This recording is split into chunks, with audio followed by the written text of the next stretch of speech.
See? Told you they'd be here.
And Shiori and Farina, too!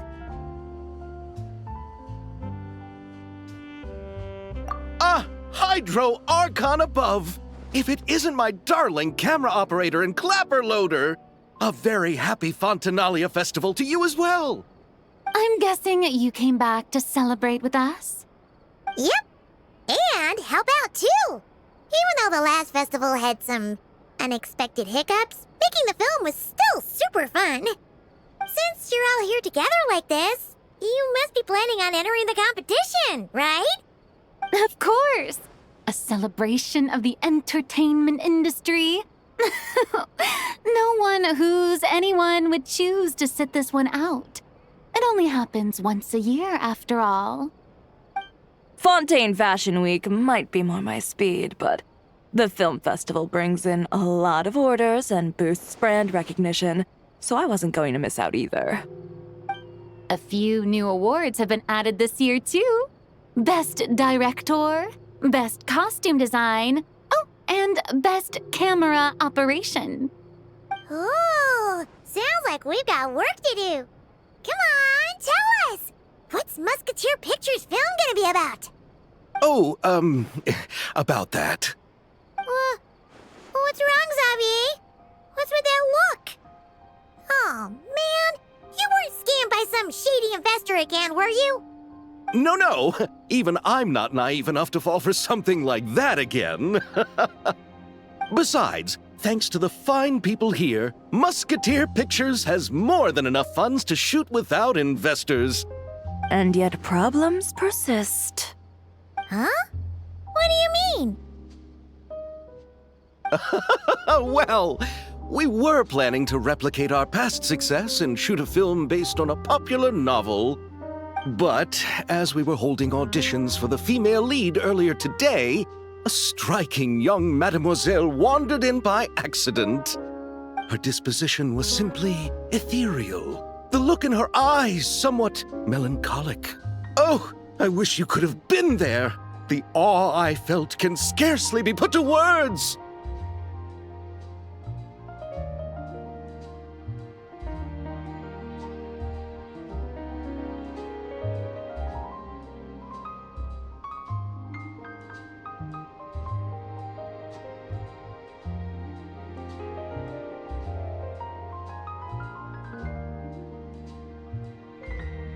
You had to be there, friend.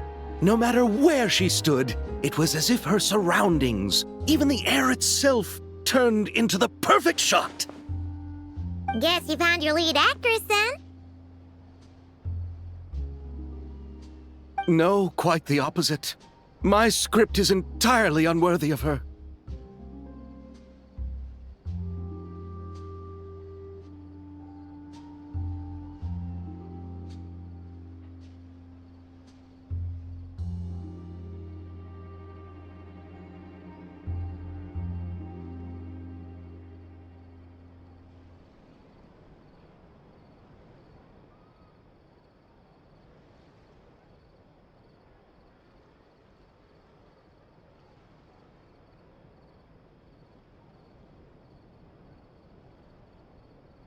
I fear it is. Nevertheless, I couldn't help but approach the mademoiselle to ask about her background and what brought her to Fontaine.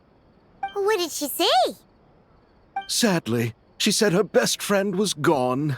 After returning to her own homeland not too long ago, she decided to visit where her friend was from to remember them better.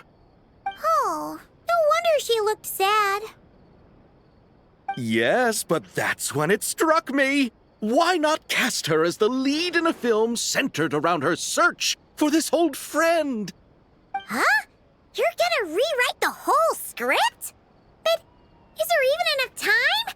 Isn't the prep work super complicated? We might not finish. Think about the difficulties we faced with the Two Musketeers. We had to start from scratch back then, too. I'd say we're ahead of the game this time. Guess so, but... Don't worry, Paimon. Shiori and I have evaluated the proposal, and we support Xavier's decision. I won't really need to start on the costumes until the cast is finalized, so it's not too much extra work for me. Oh, fair mademoiselles.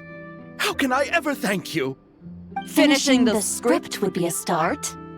You know, compared to a commercial popcorn flick, I do prefer the idea of shooting a more artistic film. One that leaves a profound and lingering impact in the hearts of the audience. I agree. True trendsetters are the people who dare to go against the grain. Wow! Leave it to Director Farina to have a vision. Honestly, though, the artistic passion of everyone at Musketeer Pictures is inspiring.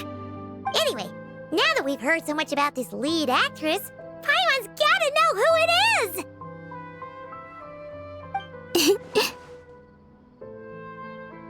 Ah! Columbina! What are you doing here? Hello. I was just walking past when I heard you talking about me, so I came over. Huh? You know Miss Columbina? Of course! Wait a second.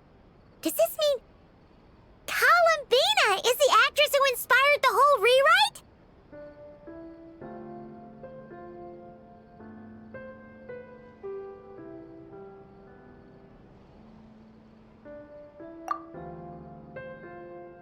Yeah.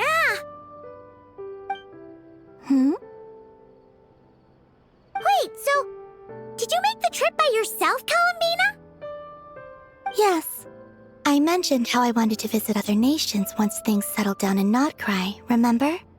So I went to the curatorium to ask Never for advice. She told me about the film festival in Fontaine and said it might be fun to visit. I spoke to Lauma before I left too, and she thought it was a great idea to get out for a bit. It's just, I received quite different travel advice from the two of them. Oh? How so? Well, Lauma told me to go out and experience new things and make new friends. What a wonderful suggestion. That's how a trip should be. What about Nefer? She said, don't trust anyone and don't talk to strangers. Yep, that sounds like her. I can understand that too. It shows this Nefer cares about you a great deal, Miss Columbina. Yes, so I plan on combining their advice. All I need to do is turn strangers into friends, and then I can talk to them. Huh. That kinda makes sense, but also not. Hey, Chiori. Oh, look who's back. Happy Fontanalia Festival, you two. Oh, looks like we have a superstar in our midst. How about an autograph, Big Shot? Haha, very funny.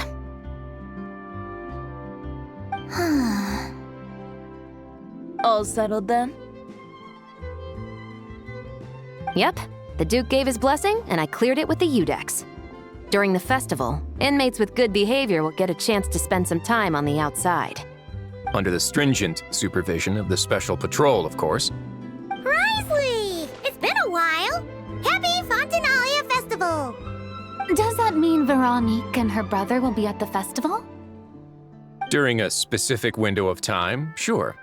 Doesn't hurt to give the inmates something to look forward to. A little sun'll do them some good, I think. This is a friend from your travels, I'm guessing. Thought I heard something along those lines. Right! We should make some introductions, huh?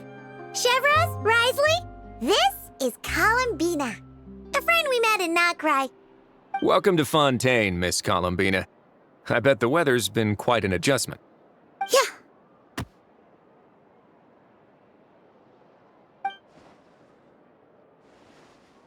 And not the good kind, I take it. No, I quite like it. It's a lot warmer than Notcry. Then what was the punch for? Oh, should I not have done that? The flowers that bloom here are so vibrant, and the people are so kind. I just wanted to become friends as fast as possible. Ah, so that was meant as a gesture of friendship. Is that right, Miss Columbina? Mm-hmm. Isn't that what friends do? Right. Might have been a bit premature in this instance, though. Your friend here is quite the character.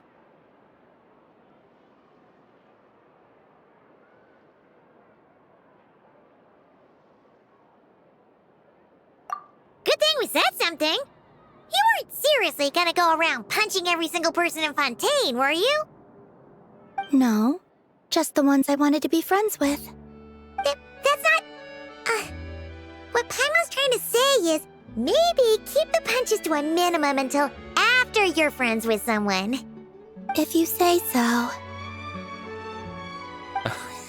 You're quite the character, Miss Columbina. So, are we friends? Of course. Any friend of the Traveler is a friend of mine. Yeah. Oof.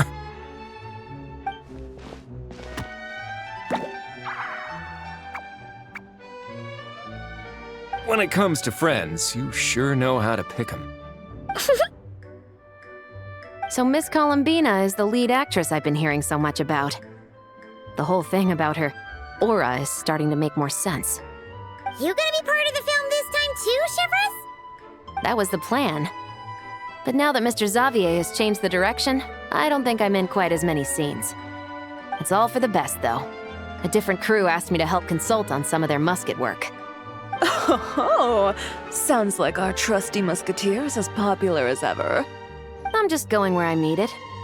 I'm more than willing to help with whatever this production needs as well. Ah, well, speaking of, would you happen to know if there are scenic locations around the court of Fontaine that other crews haven't booked? The festival's pretty popular this year, so there's not a lot left. You might just have to talk it over with the other productions and see if they'll let you squeeze in here and there. I see. Having trouble finding a filming location? Yes, we made a last-minute decision to go down a different route, so the indoor locations we reserved are no longer a good fit. And it looks like all of the best outdoor spots have been taken. You know, I might know a place. Good views, good atmosphere, and no production team has snatched it up. That sounds perfect! Where is it? You want me to reveal it just like that? Come on, let it be a surprise. As much as that sounds riveting, I think we should divide and conquer. You go do that, and Director Farina and I will take Miss Columbina around the city to discuss lighting and styling. Is that all right with you, Miss Columbina? Traveler?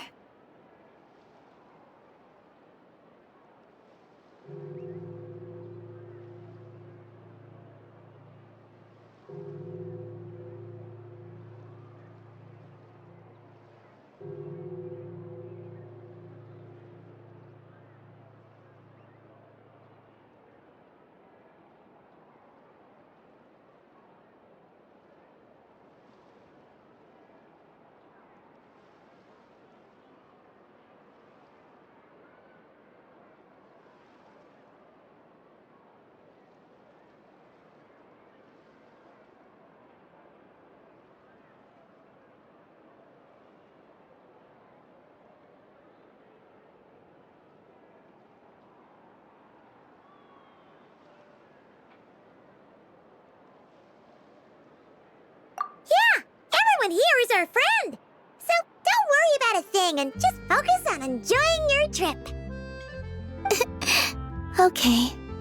All right, then the Traveler and I will go check out this potential filming location. It might even give me some inspiration for the new script. I'll leave this to the Duke then.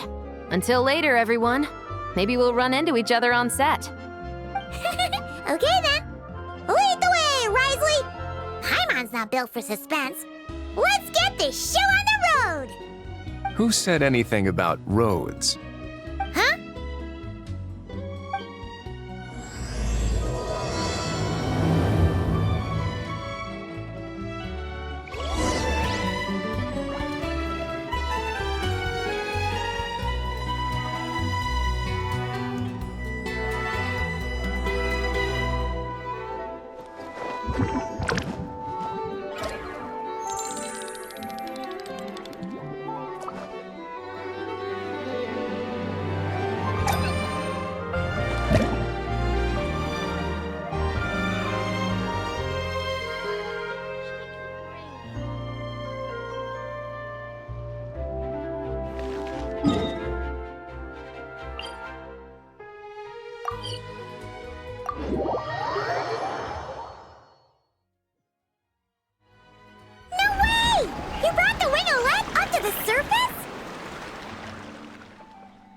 It'd make quite the grand backdrop for a film, don't you think?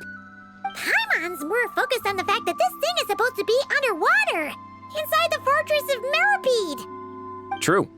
And keeping up with the maintenance on a vessel this big is a lot of work. It takes a crazy amount of manpower just to keep it up and running. Oh, Paimon kind of thought it just sat there until you needed it. I wish it were that simple.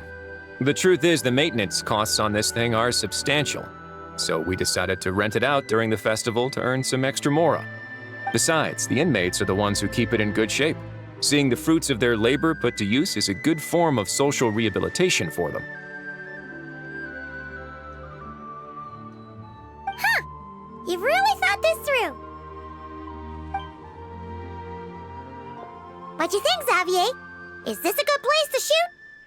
Ah, I've got it! Good messieurs and mesdemoiselles, I've got it! Gonna take that as a yes. The beginning is the hardest part, and the opening of this film has been eluding me, but now I know just how it should start. Glad to hear it. Thanks for bringing us here, Risley. Don't thank me just yet. This isn't quite a done deal. Huh? Not a done deal as in someone already rented it out? You said no other production teams had snatched it up. This person isn't affiliated with the production team. The rental fee was high enough to scare off plenty of other film crews, but she didn't blink. Made quite the generous offer, and didn't even attempt to haggle. Do you know what she plans to use it for? I'd like to at least have a rough idea before going in to negotiate. I didn't ask for the details, but I did see what looked like a fishing permit and a business license on her desk. My guess is she's planning on using it for some kind of restaurant or aquarium. A floating restaurant is sure to attract people, but an aquarium sounds cool too. The views from the ship make it a great spot for a date. The winglet might not be under my command right now, but it's always nice to see her admired. A film is sure to drum up some good publicity as well. I do hope we can work something out with the current captain. Well, guess we should head over and talk things out then. Best of luck.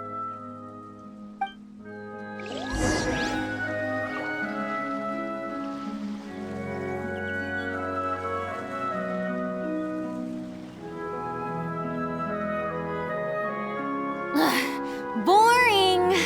Isn't there anything else more interesting to do?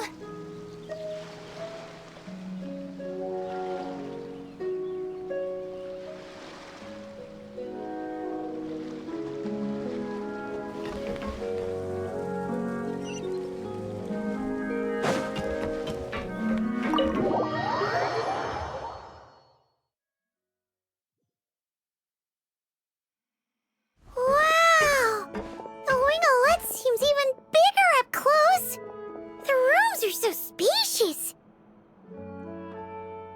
wonder who rented it out. Hello? Anyone there? Perhaps the captain had business to attend to elsewhere. But why rent such a massive boat just to have it sit here without even leaving so much as a note? Let's try again. Anyone there? Hello? Seriously? Right now? What is it gonna take to get some decent sleep around here? Is a nap too much to ask for? Sorry, the aquarium's closed for the... Huh?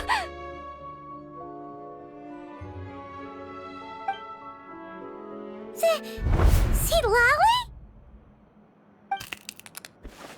Traveler! Paimon! Hold on.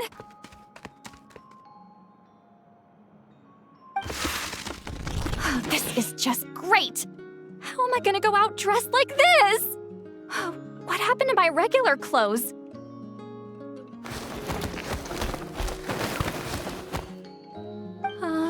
The wash! I put them in the wash after I drank too much and fell into the fountain. Oh, this can't be happening! Am I seriously gonna go out like this? Think we might have caught her at a bad time. See Lolly? I don't wanna hear it. Hear what? A single word about what I'm wearing. No comments, none. Is that clear? Oh, yep. Crystal.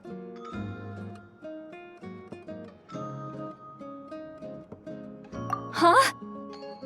You think so?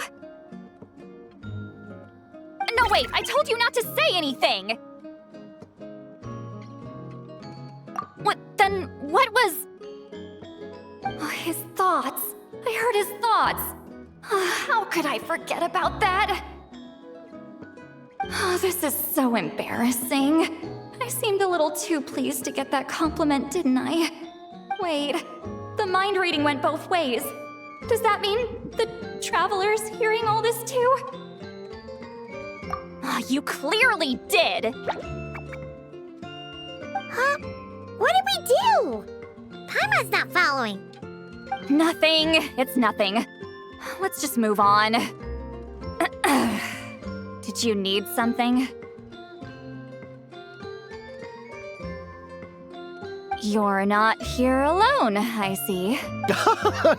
Hello, I'm Xavier, a film director and producer from Fontaine. I meant to introduce myself. No wonder we ran into each other in Fontaine of all places. You must also be in town for the festival, then. That's right. We're helping Xavier with his film. In fact, we were hoping to shoot some scenes on this boat. You're the one who rented it out, right, Seed Lolly? Me? Rent a boat? I wish I had that kind of spare cash floating around. Not to mention the spare time.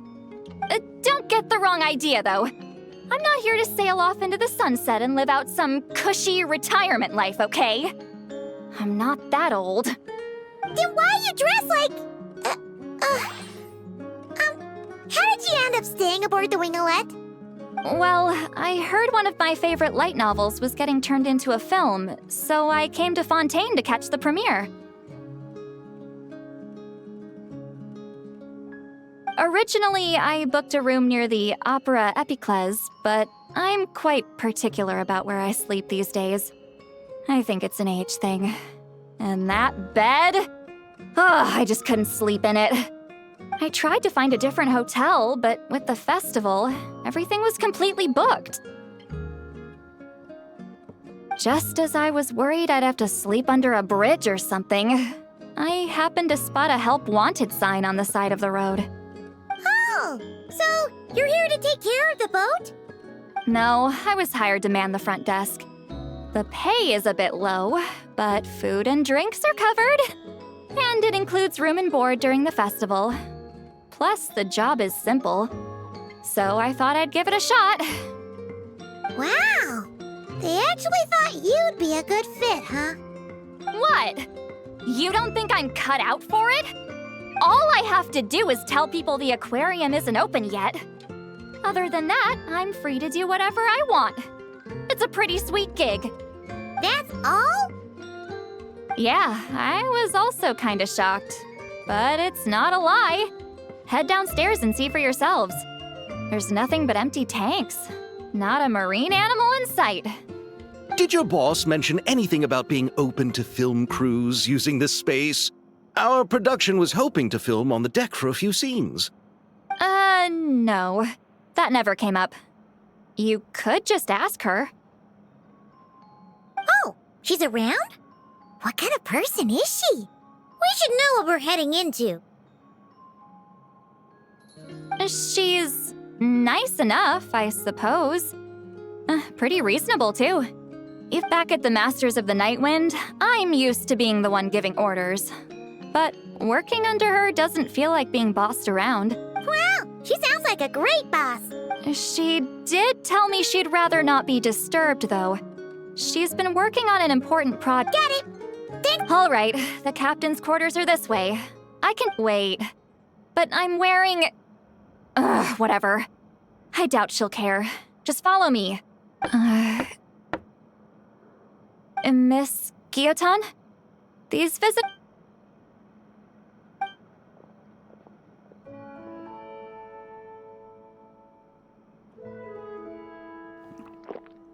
I thought I said to limit the interruptions.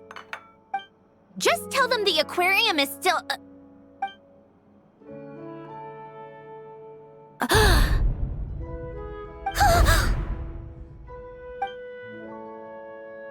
Sandrone?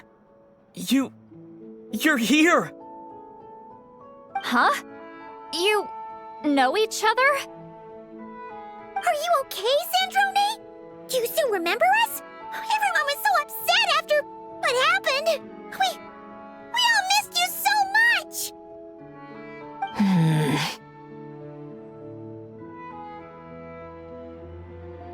Miss Seat Lolly, why don't you escort this gentleman to the reception area for a cup of tea? I have something to discuss with these two in private. Ah, I see. Right this way, Mr. Xavier.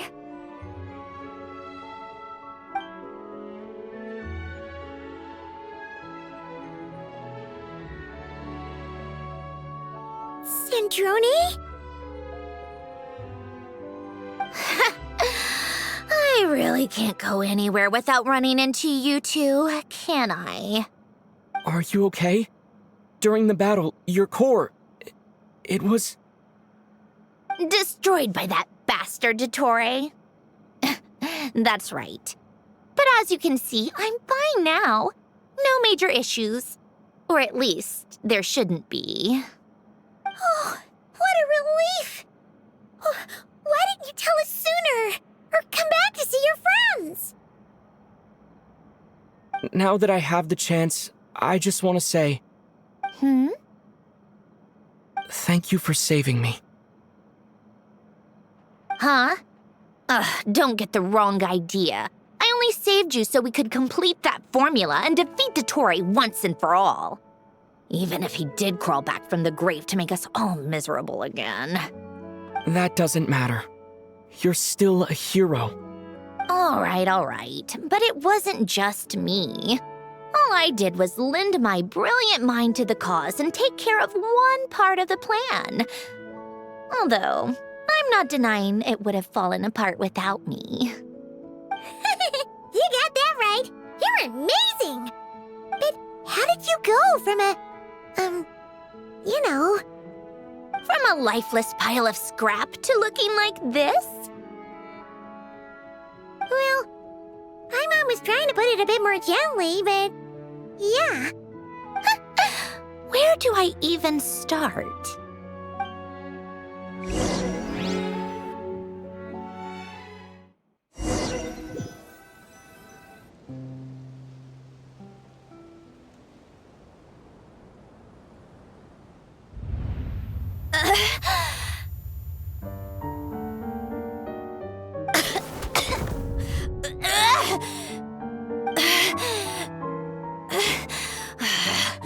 curse it all! Where am I? Did we do it? How much time has passed?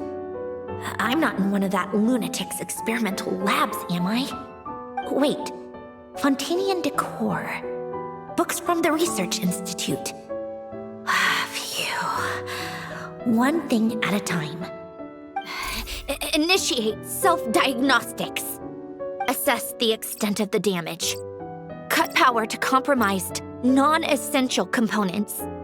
Then reconstruct available action modules. Severe damage to the core. Dottore, you bastard. Polonia?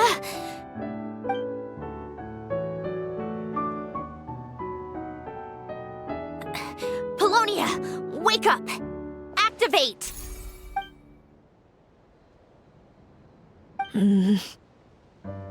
You're in even worse shape than me. Internal gears and energy circuits are barely intact. Extreme damage to the core, just like me. Rebooting is off the table. Even if I could repair the damage, I don't know if... You used up all your critical energy in those final moments, didn't you? To protect the core of that guy in the hat, and the numerological array. Wait, the array. Yes! The prototype is still here. But can I even run it in this state? Whatever. I have to try. I just need to confirm one thing. Activate the numerological array. Connect the computing core to my body. Just like I thought. It needs too much computing power.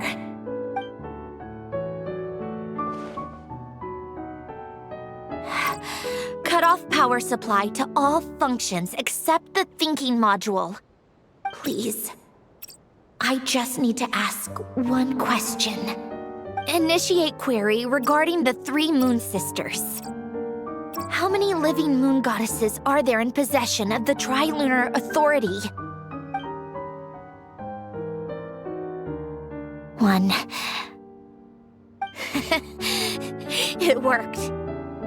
You did it, Columbina. You made it back. But how did I survive? The self-diagnostics showed damage severe enough to shut me down for good. What triggered the reboot? A built-in message? Only visible after a core reboot. The final gift. Lynn! Were you the one who gave me this second chance?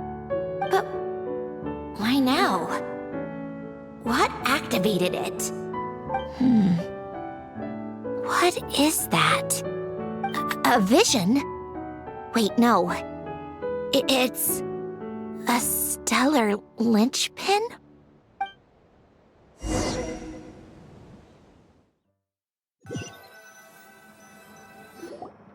A stellar linchpin? What's that? You can think of it as a rare kind of vision. As for what causes one to manifest, well, that's still unknown. But in Snezhnaya, or in Afatui's research at least, it's believed to have some connection to the third descender. The third descender? We knew his remains were used to create the Gnosis, but this is the first we're hearing about a stellar linchpin. You knew about the remains? Right, of course. Look who I'm talking to. Yes, the Heavenly Principles used the remains of the third descender to create the 7 Gnosis as a means to consolidate the Archon system. Visions result from that same system, so extrapolating from there, it's clear that the manifestation of a vision is also, to some extent, related to the third descender. Still following? For those that wield them, visions serve as a means to channel elemental power. The same is true of stellar linchpins. The difference is that, when wielding elemental energy, stellar linchpin users often exhibit a unique kind of power that seems to come from beyond to that. It's believed that, when a stellar linchpin manifests, impurities from the remains of the third descender get fixed in place. Hence, the name. That's also believed to be the source of the strange power I just mentioned. We've heard that visions can appear when someone has a really strong wish or desire. Stellar linchpins sound kind of similar, so does that mean... Huh? Oh, don't look at me like that. I've never had any grand wishes or aspirations. Just a list of things that drive me up the wall. So if you're asking why this thing appeared, I have no clue. All I know is that without it, the gift Elen left me, this built-in second chance, never would have triggered. The damage to my core was too severe. But thanks to the stellar linchpin's manifestation, it did trigger. And after my core rebooted, I was able to repair the damage to my body. I also managed to import the numerological array, along with some of Polonia's surviving algorithms, into this form. Wait, does that mean Polonia is...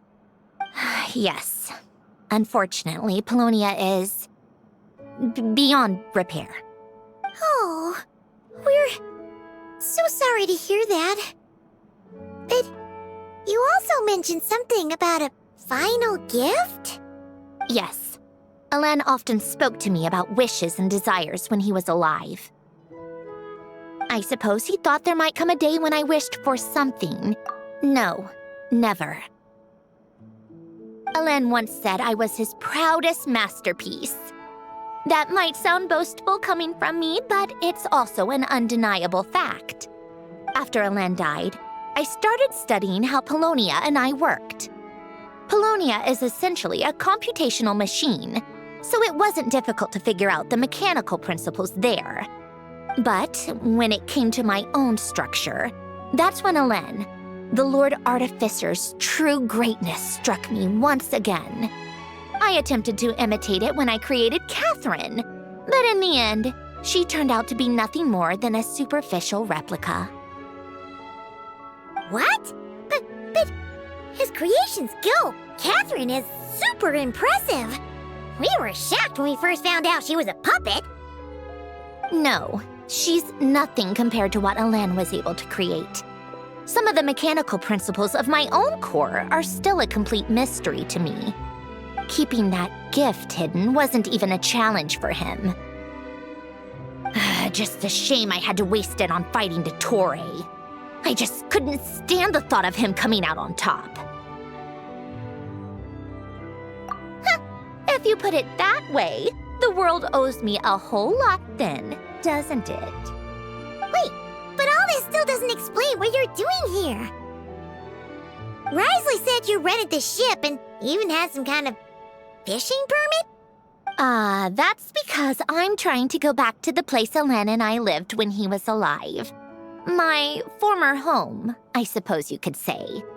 The second chance wasn't the only part of the gift. According to the message, Elen left me a few other things that are stored in the house we shared together. I'm hoping that whatever he left me can help fix certain anomalies in my rebooted core. And help me understand why I received a stellar linchpin in the first place. Okay, so go back then. What does that have to do with fishing? And to think I'm talking to the saviors of Fontaine. Did you forget that the water levels have been rising for centuries? I can't just go back to the place I used to live because now it's underwater. Oh, right. With the rising water levels and changes in terrain, it's not just a matter of finding where it is, but also clearing away any sediment or debris. But Fontaine law prohibits unauthorized individuals and organizations from excavating underwater ruins. Amelazine caught me the minute I even made an attempt. Why not apply for authorization then? And face the endless slog of Fontainian bureaucracy. No thanks. Besides, I'm a Fatui harbinger. The diplomatic implications alone would be enough to give the gestionnaires at the Palais Mermonia a headache. A fishing permit, on the other hand, isn't difficult to obtain at all. Minimal paperwork required, and under the name Guillotin, the application was a cinch. So you're exploiting a legal loophole? Am I? That underwater home belongs to me. If I happen to chance upon it while doing some fishing, what's the issue with that? Of course, I do have to catch some fish to put in the aquarium, just in case the gestionnaires come to check up on things. That's also the reason I hired someone to man the front desk. Huh? But isn't that kind of a waste? He went to all the trouble of getting a business license and rented out this giant ship. Just for show? If you want to run an aquarium that bad, be my guest. Use the facilities however you want. I'm certainly not going to stop you. All I want is to go back home and see what other gifts Alain wanted me to inherit. Hold on. Enough about me. What are you two even doing here?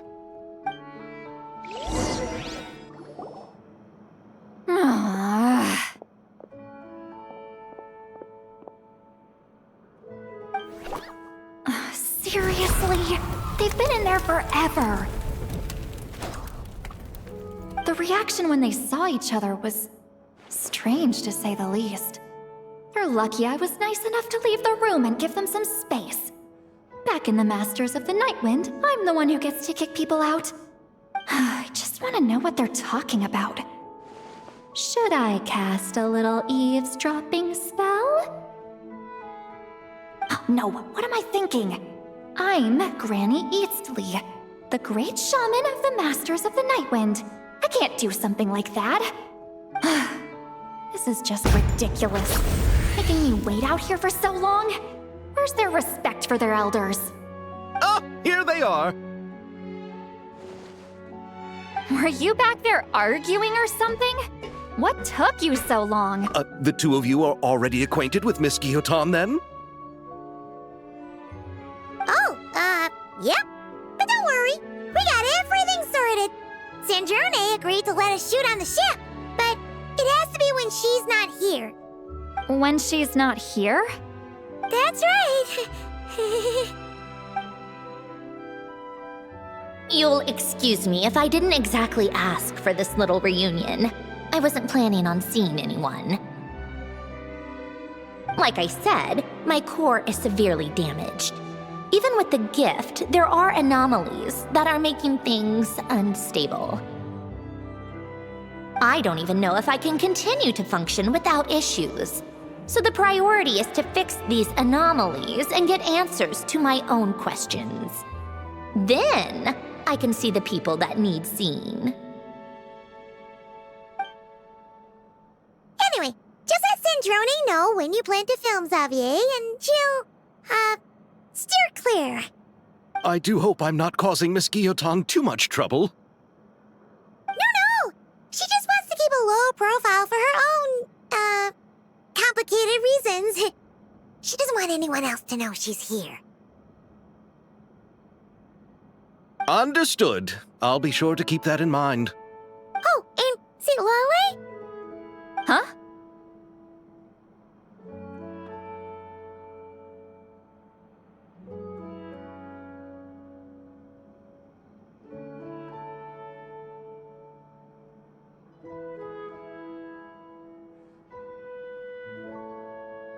You mean Miss Guillotin?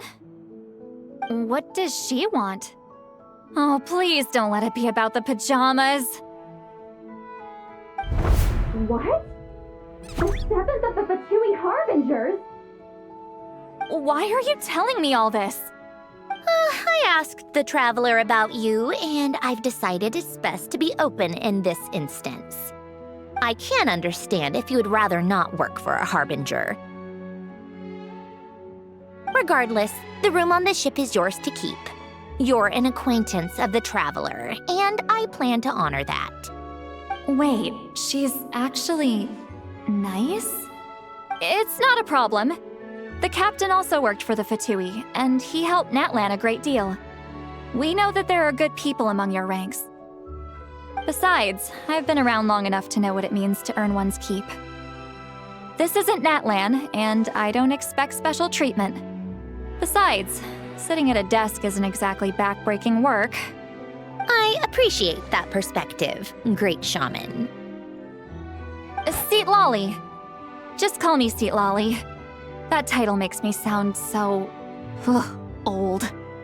Well, Seat Lolly, the Traveler and I are looking for something, so we'll be heading underwater together soon. I'll leave the ship in your care while we're gone. Together? How often? Not too often. We're heading out in a bit, but I'll be available if you need something. You couldn't, go alone? I wanted to, but he was concerned about my physical well-being. So he offered to come with. Guess my mental well-being means nothing then. Huh?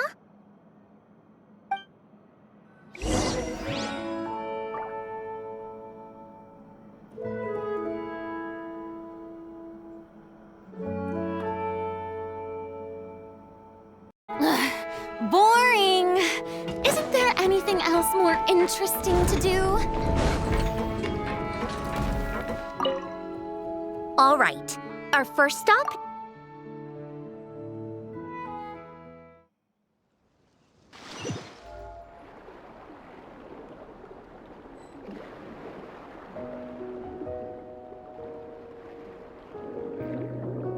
Huh. This place has changed a lot. Guess I really have been gone for a long time. Let's look around and see what we can learn. Oh, and don't forget to catch a few to take back. We need to keep up appearances, remember?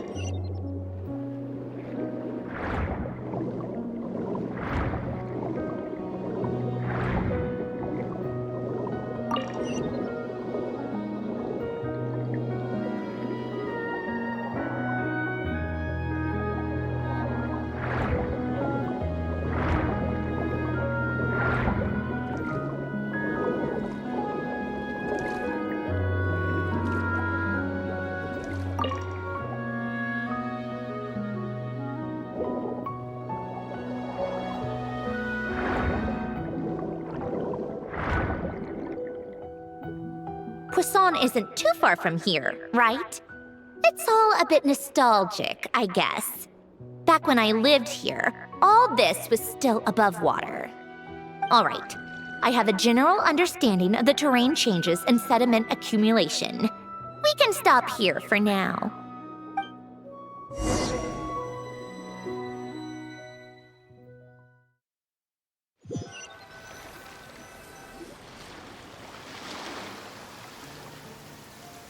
That went smoother than expected.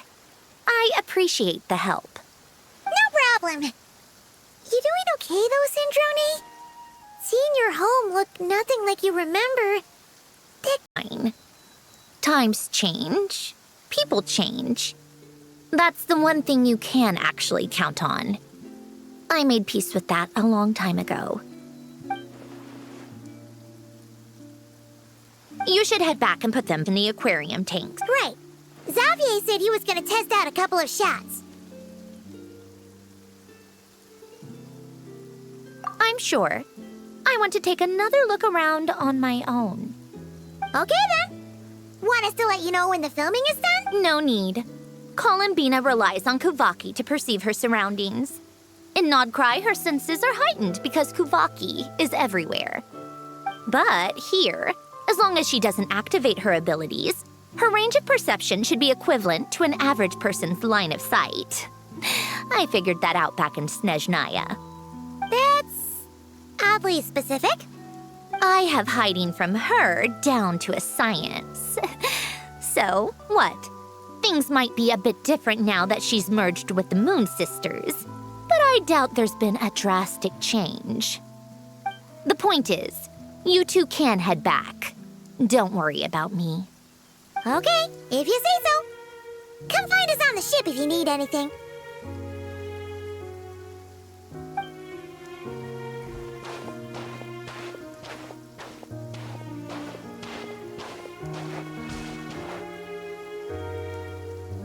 did you leave for me, Ellen? Did you know I would come back? Or did you make it so I would have to?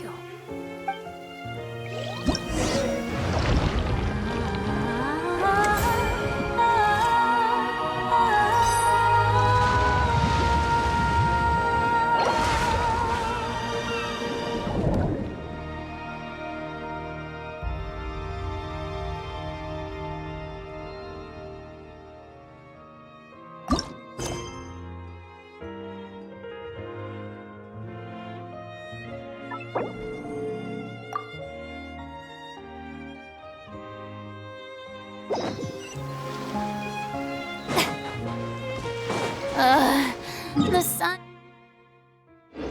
feels almost as hot as those.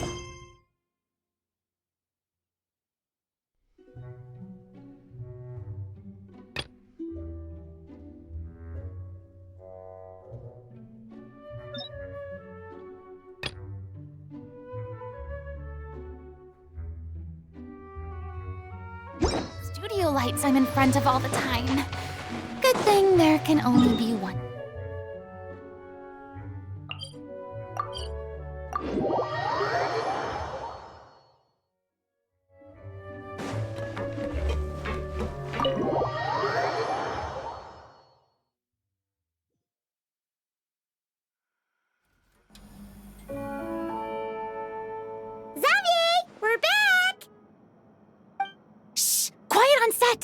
They're filming over there. Oops, sorry.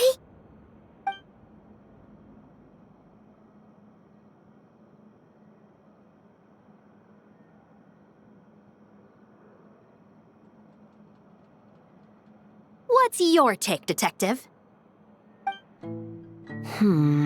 Bullet wound to the chest. Gunpowder residue on the clothes. The victim must have been shot at close range. You think it was someone they knew? Yes. It's possible the suspect arranged for them to meet at this very spot. A reasonable deduction. But you're overlooking a crucial clue. What? The victim's pocket watch is missing. And cut! I think we got it! Good work, everyone! Phew, finally. Acting was nerve-wracking for me when I first tried it too. Just loosen up, and you'll get used to it in no time. Chevrus! Charlotte!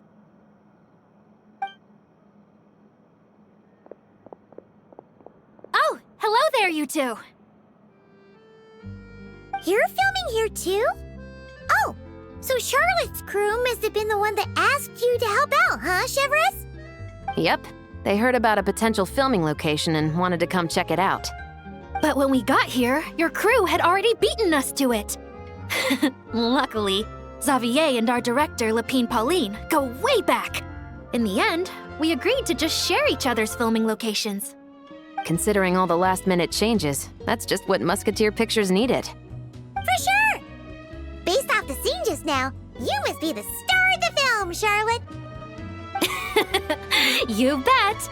This detective costume really suits me, don't you think? Oh, for sure. You're already right at home lurking in the shadows taking pictures of this and that. Add a notepad and you're practically method. Thanks, Miss Chiori. I appreciate the compliment. That didn't sound much like a compliment to Paimon.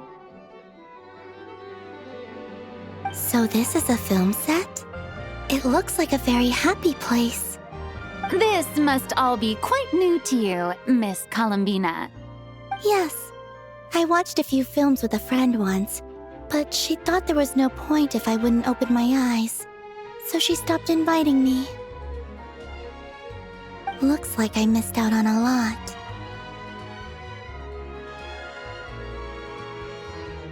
True, but being an actor seems like a tough job. Huh? Most people would swap lives with an actor in a heartbeat.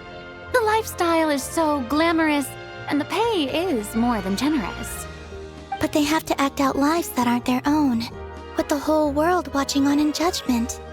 If they don't do it justice, It must feel like they're letting people down. That's exactly how it feels. This young lady has quite the unique perspective.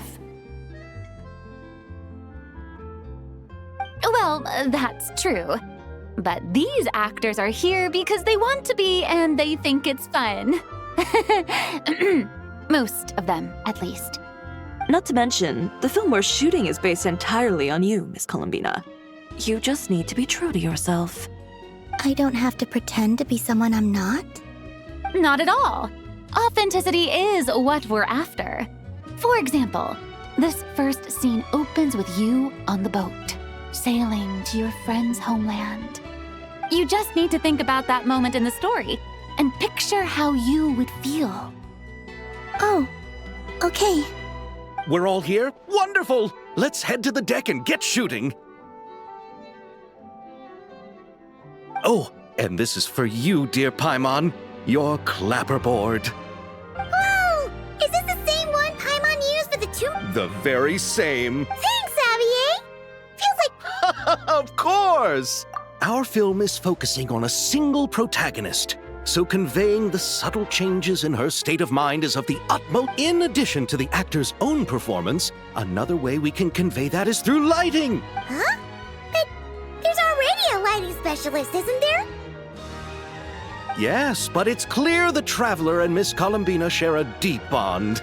You might have a better chance of understanding her frame of mind in certain scenes. Oh, that... So, what do you say? It's settled! I leave the job of translating our leading lady's inner thoughts in your capable hands.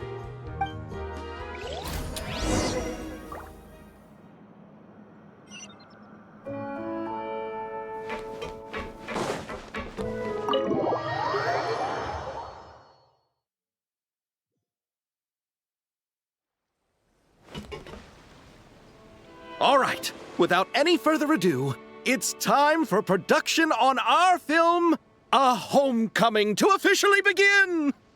Turning it over to you once again, Director Farina. All right. Positions, everyone! Camera operator, clapper loader, get set up. Let me know when lighting is good to go.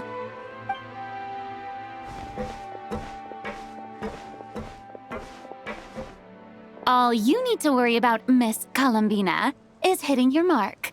Other than that, just focus on immersing yourself in the emotions of the moment. Okay. Good. Lighting, are we ready?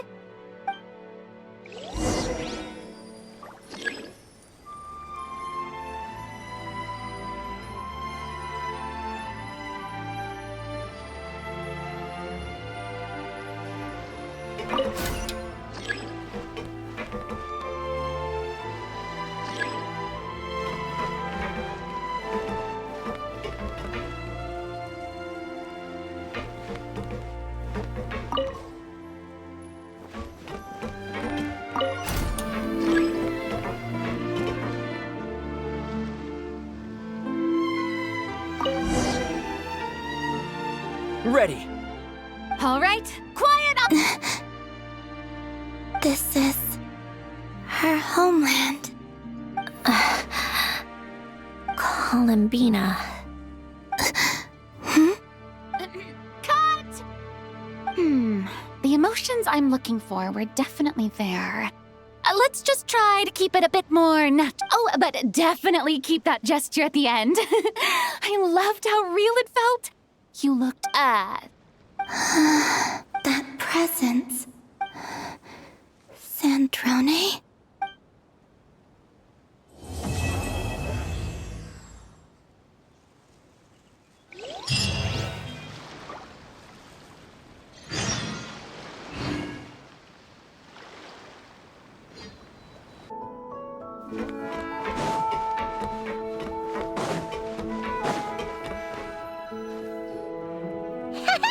Paimon's having a bunch of fun filling up this aquarium. Since Sandrone doesn't mind, we should definitely catch some more fishies and make this place extra beautiful. Hey, you two. Come over here. Huh? Is everything all right? Here. This is for you. What is it? It's an underwater mobility device I've been working on. Huh? Wow! That's so kind of you, Sandrone. It's just a simple mechanical device. I saw the way you were catching fish and... how should I put this? It seemed somewhat unsophisticated. To be perfectly frank, I found it quite difficult to watch. Was it really that bad? It was inefficient, unskilled, and completely and utterly inelegant. No need to apologize. Everyone has their own ways of doing things. But seeing as you plan to keep adding to the aquarium, it might be best if you use this device. The waters of Fontaine are home to more than just harmless ornamental fish. All right. Oh, and if you're going for a swim, go now. And don't forget to tell me what you think of the device. I can always make more adjustments if you have any feedback.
You're here.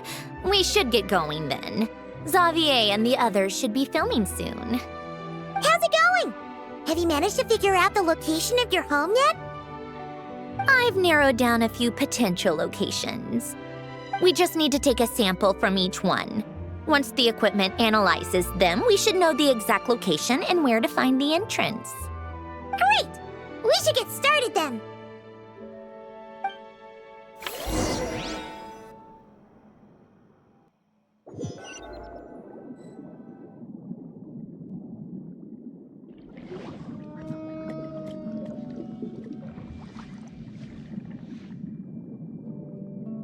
All right, let's get a move on. That should do it. Let's head back. The filming should be just about done. We made good time. We might even know the location by the end of the day. You sound pretty happy about that. Do I?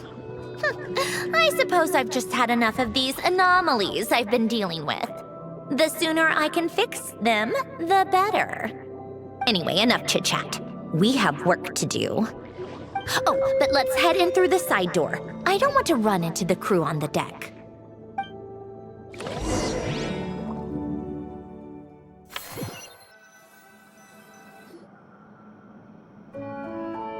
All right, now we just need to wait for the results. Since we have some time to kill, I suppose I might as well see how this aquarium of yours is coming along. You seemed quite enthusiastic about it, after all. It's really coming together!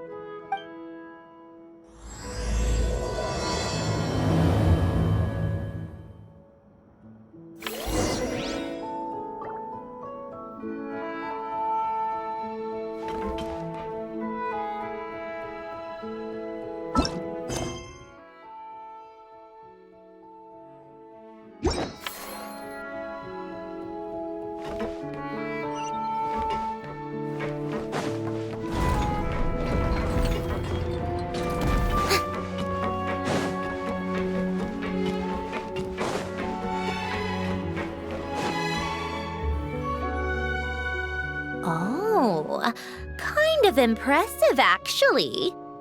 These must be the ones we caught the first time we went underwater. Like it? It's fine, I guess. Nothing special. Come on! It sounded like you really liked it just now! You're that proud of it? Is this a sense of accomplishment or something? Well, yeah. And it's pretty! You know it's gonna be gone soon, though, right? What do you mean? After the festival, this ship will be returned to the fortress of Meropide, and this aquarium will be no more. So? So, no matter how much work you put into this place, once the festival is over, it's all just going to disappear. But not making the most of it when we have the chance is an even bigger waste! But if you know it's all going to be gone one day, why even bother? Well, because Because you still get to keep the things you gain along the way. And those are things that can never be replaced. Doesn't that make losing them even harder? well, if you put it like that. But the happy memories we make along the way last forever. You just have to take a more glass half full perspective. Not to mention, everything we do here is gonna be on film, so it'll still live on in some shape or form. And when you look back on it, only happy memories will come to mind? Exactly! So it's about finding joy in the process itself. Traveler! You're back already? What's wrong with that? You say that like it's terrible news or something. How did you get here? I didn't see you on the deck. Oh, never mind. We need to help Miss Guillotin hide ASAP. The crew is heading over here to shoot any second. What? They should be done by now.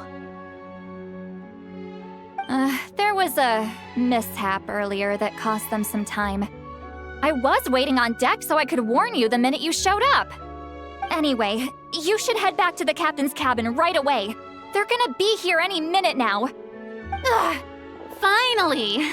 That's a wrap for the scenes on the deck.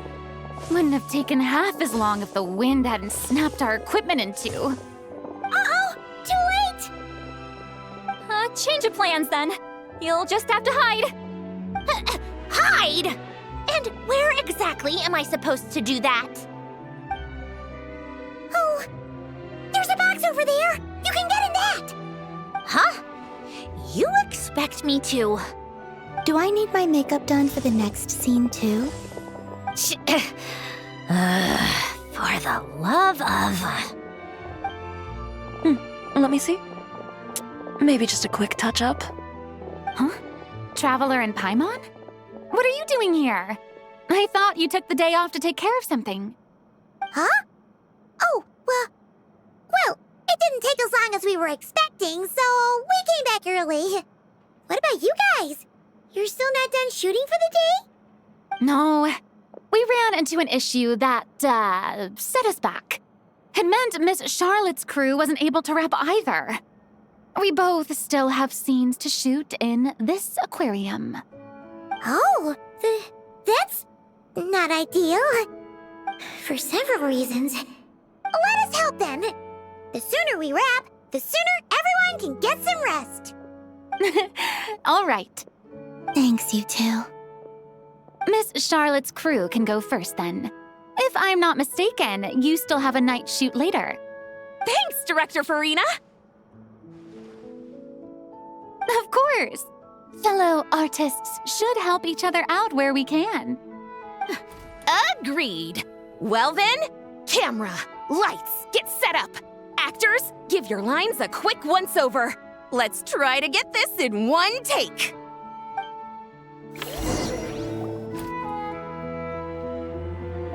All right, places, everyone! And 3, 2, 1, action!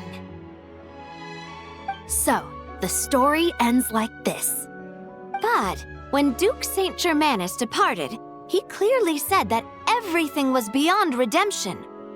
Huh? That sounds familiar.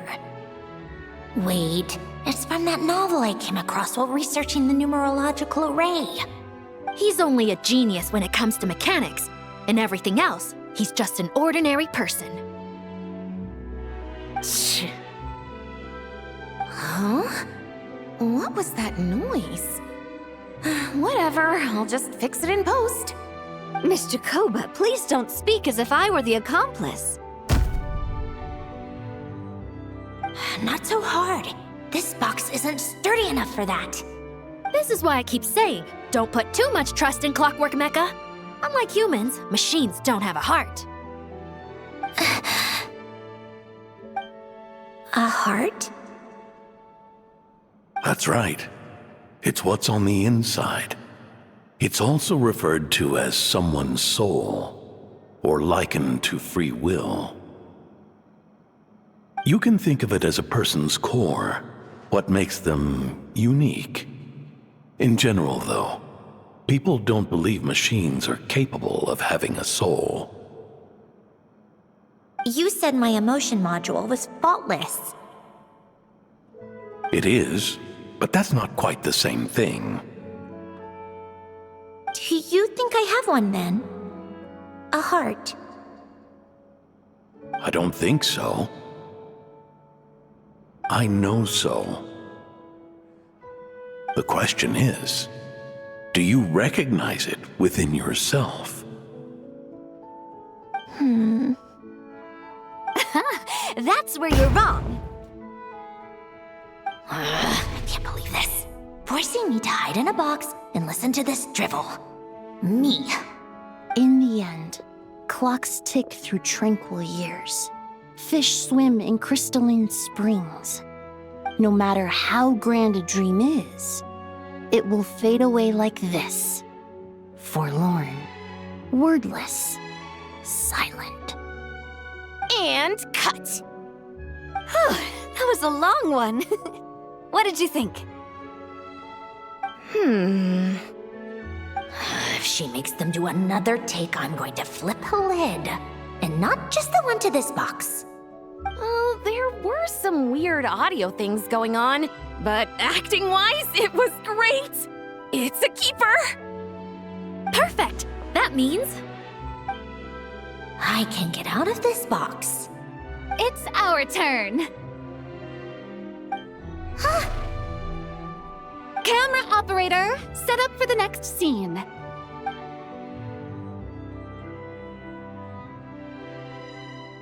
In this one, our protagonist peruses an aquarium in a foreign land and gets swept up in memories of her friend.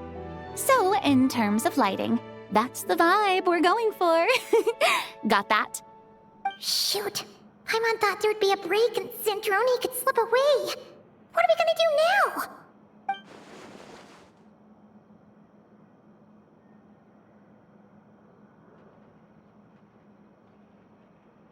break a leg! Yep, we're headed off to shoot our next scene.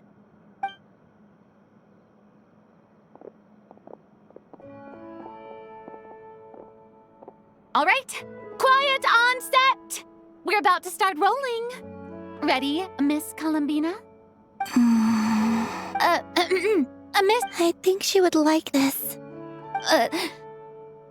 Quick, we should roll on this. It doesn't forage with the others, or prey upon its smaller kin.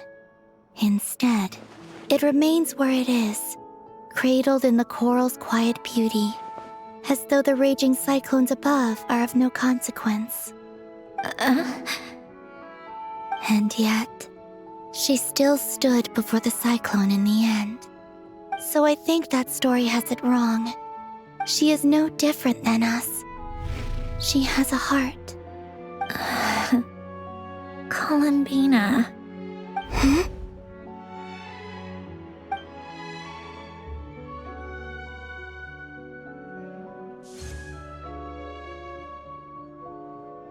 Uh-oh, is she onto us?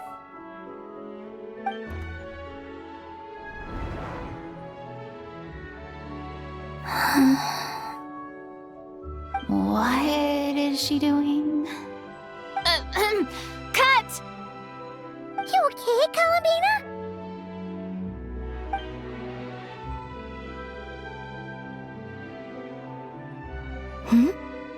Oh, yes. I just thought... Why don't we take a short break? It's been a long day of shooting so far. That last take was beautifully organic, though. We can use it as is. No need to go again. Thanks, Director Farina. But I'm fine to continue. You're sure? In that case, let's shoot some quick B-roll. Then we can move to our next outdoor scene.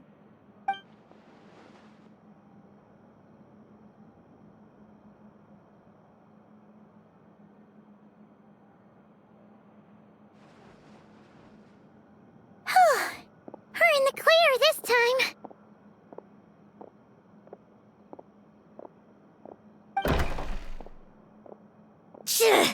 Ugh! Absolutely suffocating. You okay, Sandrone? Right as rain. Come on, let's go check the test results. It's time for me to go home.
All right, it should be around here.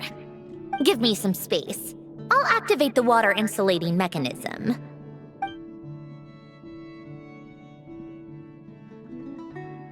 The what? Alain, much like Renee, had long predicted that the water levels in Fontaine would rise. Thanks to his expertise in mechanics, he was able to implement a few simple measures to protect our home from flooding. I told him there was no need, that I would just move when the water rose too high. But it would seem he knew a day like this would come.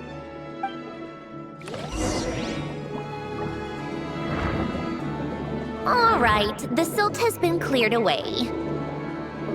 Go activate the mechanism for the first sluice gate. That will fill the empty middle chamber with water.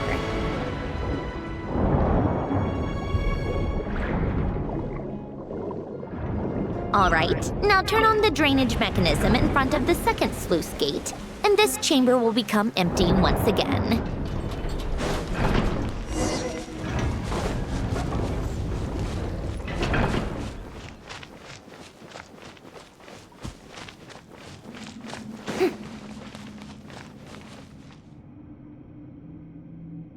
So, this is where you used to live? It's beautiful! There's even a garden! Back when I lived here, it was my job to tend to the potted plants and flower beds. Still growing strong even after all this time. Who would have thought? If the weather was nice, I would take Alain out in his wheelchair and we would go for a walk. Before long, we started bringing Polonia along too. Come to think of it, I was the only one who could get around easily. Happy. I suppose they were. Uneventful, but pleasant. Repetitive, but peaceful. It was like living in a world where time didn't exist. Of course, that was all just an illusion. Death still awaits all of us at the end. Oh. All right, enough standing around. Let's head inside.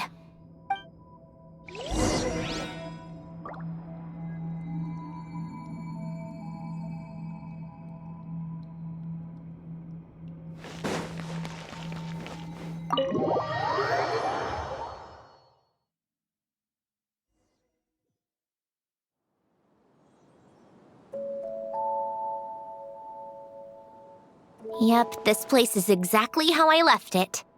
Nothing has changed.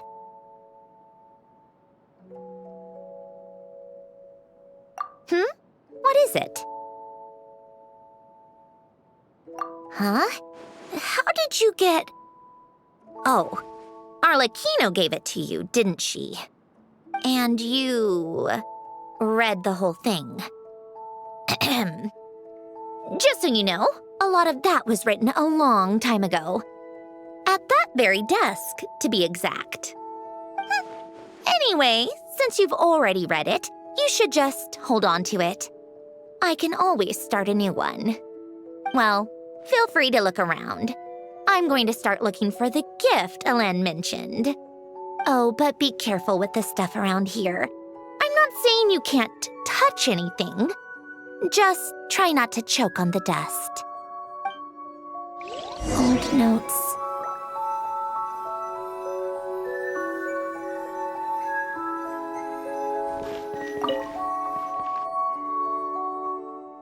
Oh, I played with these when I was little. During the first few months after I was created, I mean. At first, Alain and I would play together, but it didn't take long for me to become unbeatable.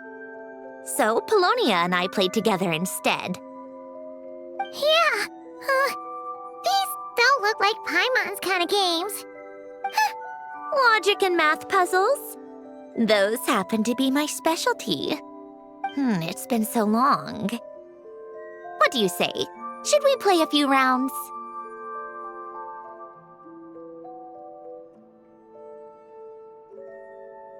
Let's go with this one.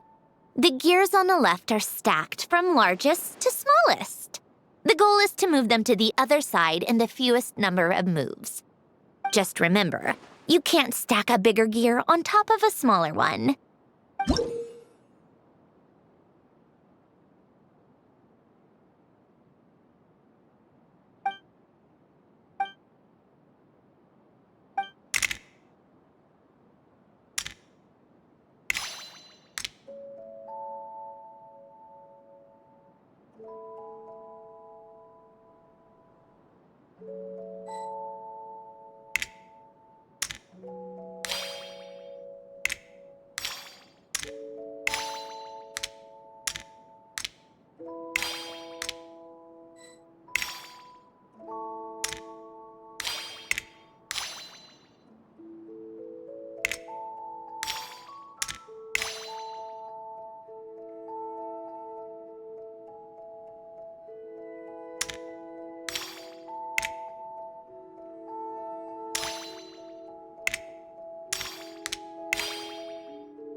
Need help? This should go here. And, well, what did you think of the game? Well, these kinds of puzzles aren't for everyone. I suppose my upbringing wasn't exactly conventional in that sense.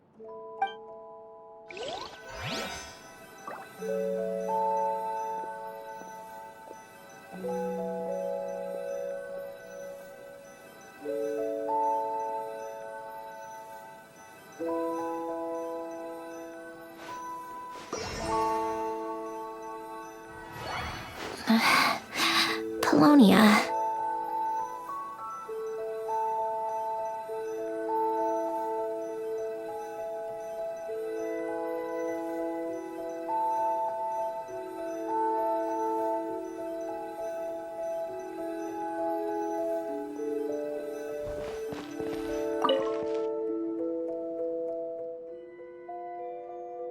Oh, these are some of Alen's drafts from his later years. Just casual doodles, really. And these are just some unimportant letters. I couldn't be bothered to sort through them before I left.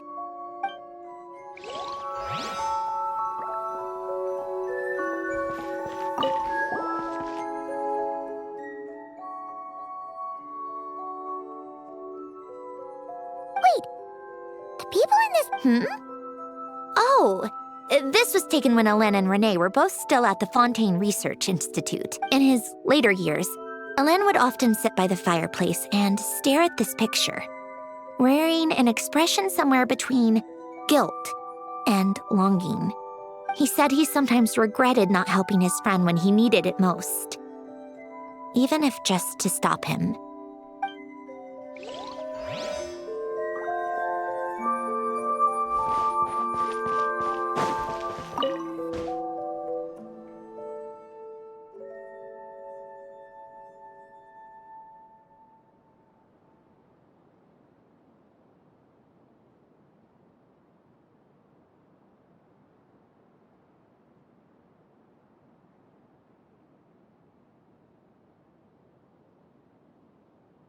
This was Elaine's workbench. Later on, of course, it became mine. It's where both Polonia and I were brought to life. Before Elaine was bedbound, this is where he would teach me about mechanics. I would sit and listen, chiming in with questions here and there. Later on, when he got too sick, I took over and would work on Polonia here. Wow! This house is filled with so many memories! It's so cozy and charming! You should have seen it in its prime, when people actually lived here. A lit fireplace, a steaming cup of coffee. That's the real deal. You know, we also used to have a mechanical piano that Elaine built. Ooh! How chic! Elaine never played it much. He probably wasn't able to at that point. But I managed to teach myself.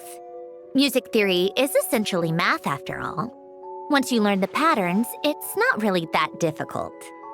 I loved perusing Elaine's collection of classical music. The chords and harmonies felt like individual mathematical puzzles. It was fascinating, so I did some composing as well. But as Elaine continued to deteriorate, even the sound of music began to grate on his nerves.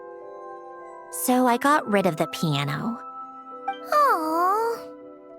Back then, I assumed a piano was like an ordinary clothing rack, commonplace in every home and easily replaceable. It was only after I left that I realized how hard a good piano is to find. Enough about that. Elaine's gift should be just in here. The only things undisturbed before I left were a few of his personal belongings.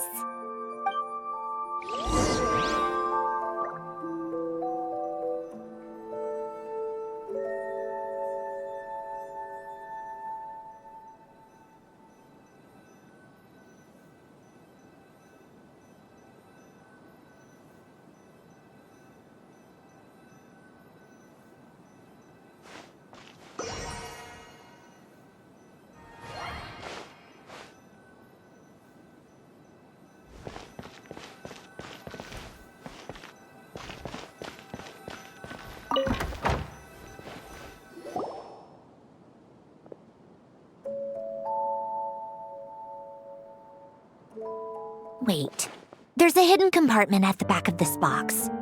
Looks like it's locked with some kind of gear mechanism. Knowing you, Elaine, I'm guessing it goes like this, then like this. Got it. Am I a genius or what? Let's see here. A box? Well, you gonna open it?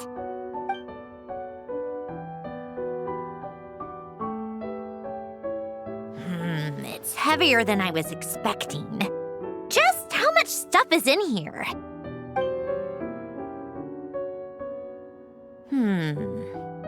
A letter? And a bunch of junk underneath it. None of it seems that important. Wait a second. This should be it. Oh, a cube? It's a multidimensional algorithmic core. Elaine would use it to store information. Only Polonia and I have access. All right, I'll start looking into the core and the letter. Feel free to go through the rest of the stuff and see if there's anything useful.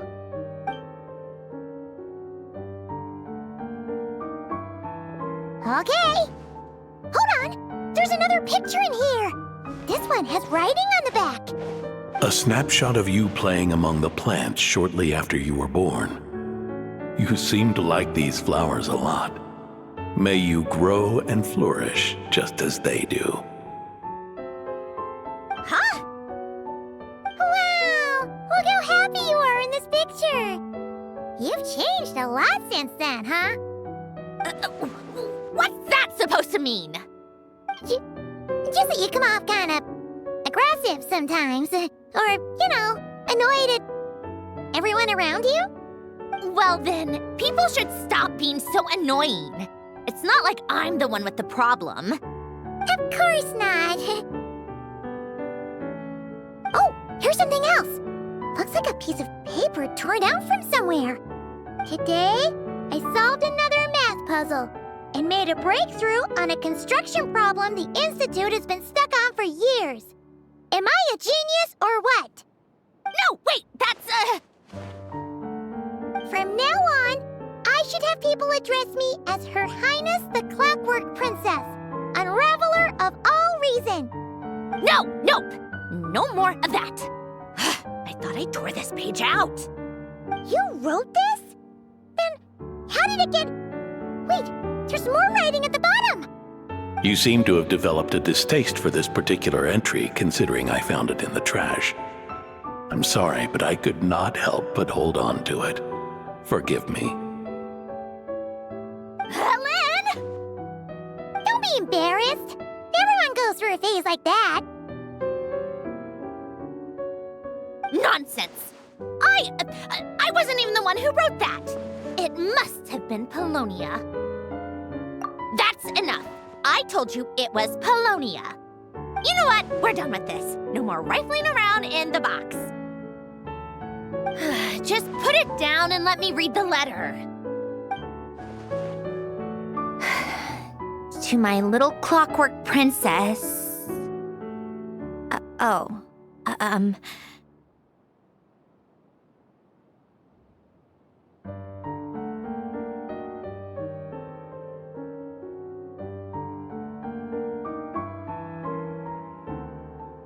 Not another word.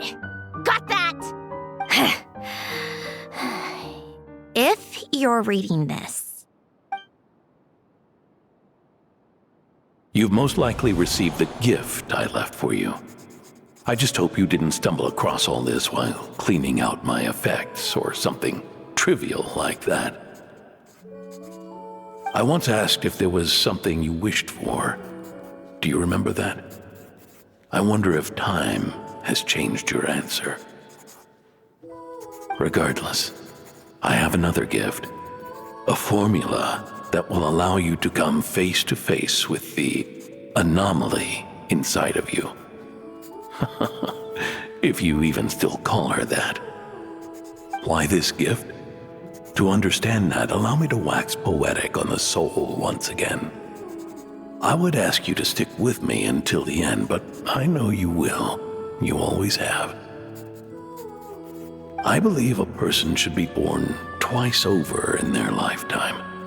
First, there's the birth that grants us life.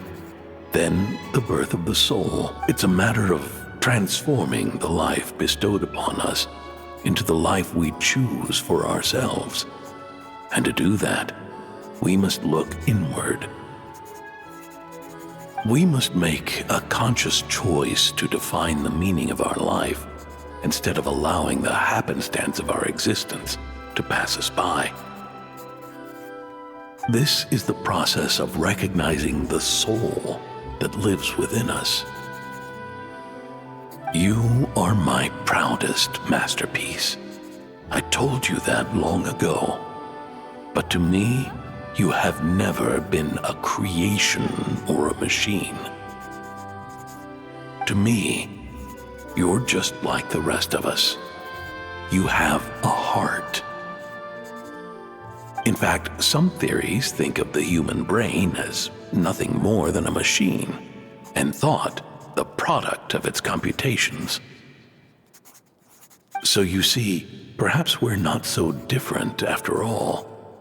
Your inner machinery is just far more advanced than most. No matter how one looks at it, the heart is a complex thing, a place where logic and reason collide with our emotions.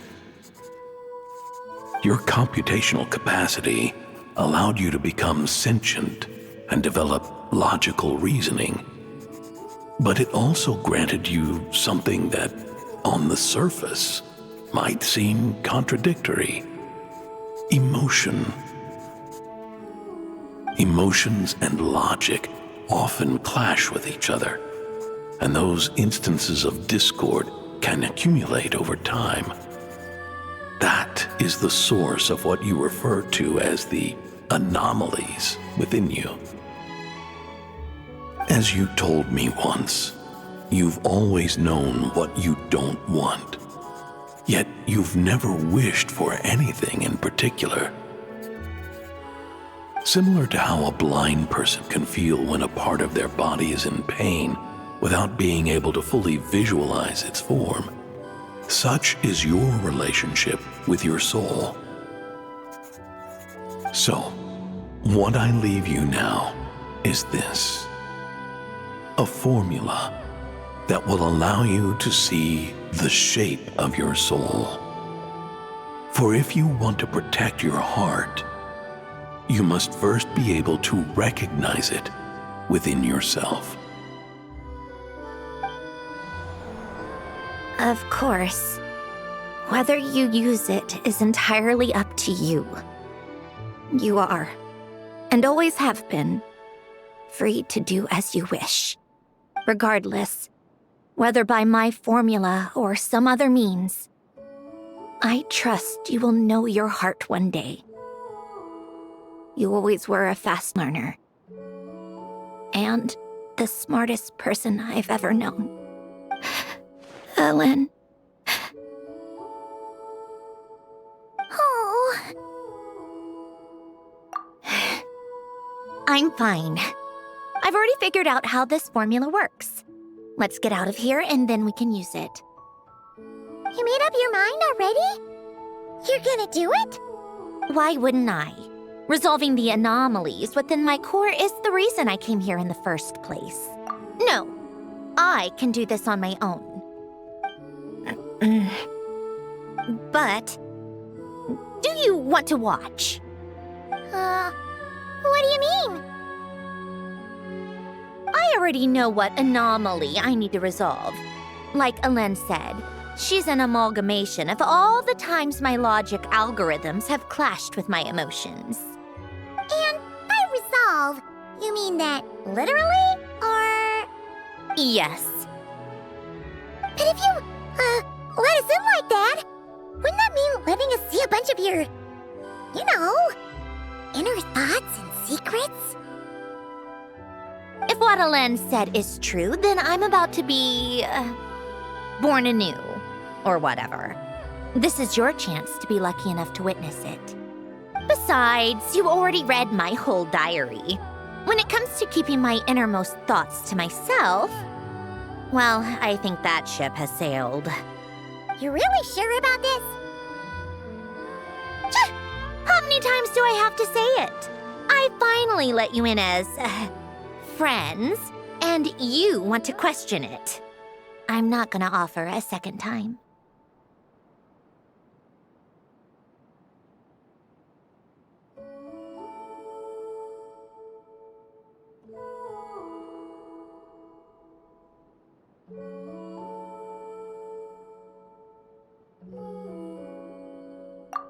Enough with the mushy stuff. Just follow me.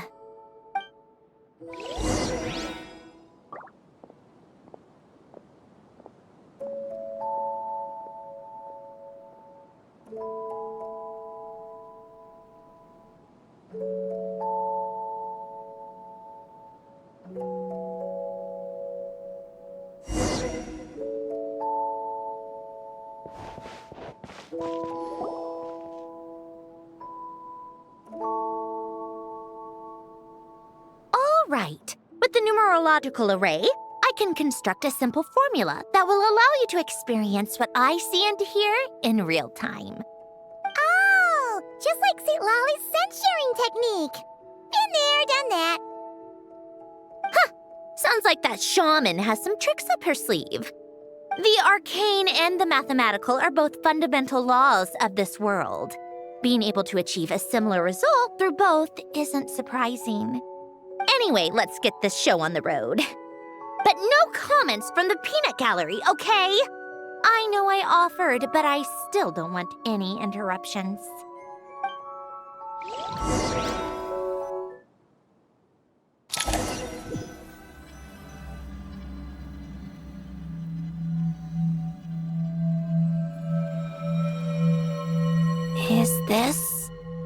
My heart? No, it's probably just the result of Alain's formula. A space dedicated to resolving anomalies. Huh. But it looks like the walls are all... mirrors? You made it. About time. Is that me? From the past? You just spoke of anomalies. Well, here I am. What happens when emotion contradicts reason? Shall we sit down and talk?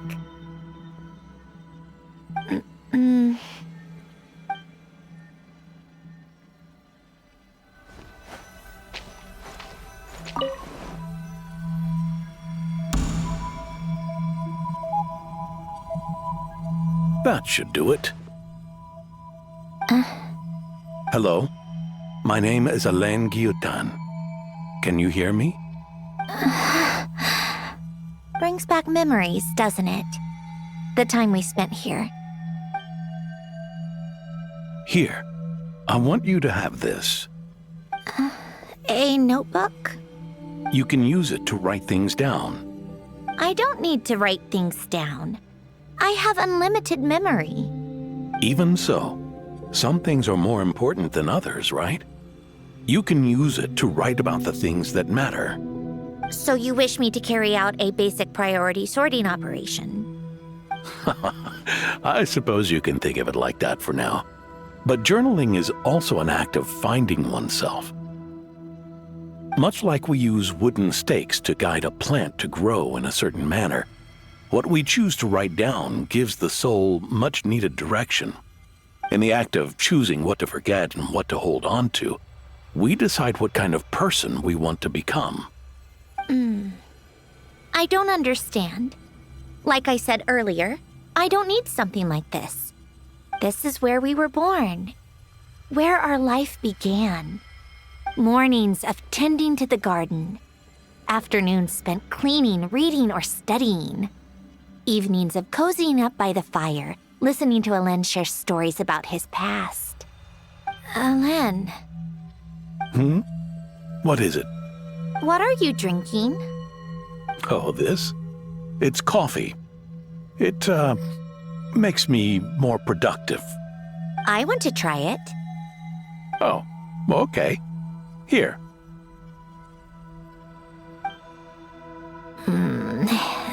Bitter. Speaking of, why did you design me with senses? Taste, smell, touch. Well, I'm not quite sure. It just felt like the right thing to do. I suppose I hoped you might have a life of your own one day, and that you deserve to experience all life has to offer. Oh. Still bitter. But the smell is nice. I thought those peaceful days would go on forever.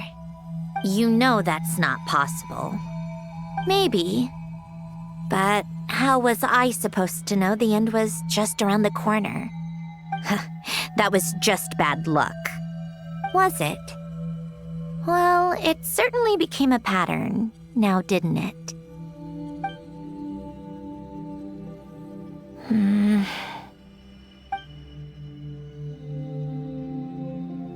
Over time, one of the habits we picked up from Alain was a love of coffee. We even took to hosting tea parties. A machine acting like a human. Kind of laughable, right? I suppose that's just what I'm used to. Yeah, that's just what we're used to. Hey, this place isn't half bad. Great spot for a party. More and more people seem to be showing up to my tea parties uninvited. Anyone care to explain? Can you blame me?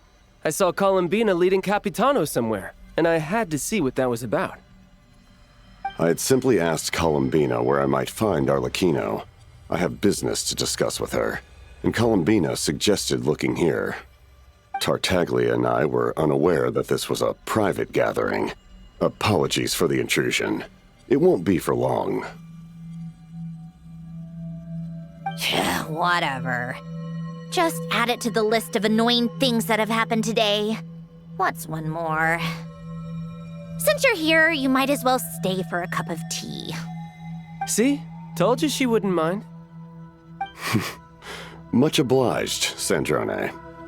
Well, look who we have here. Good thing I brought extra desserts. This has turned into quite the occasion.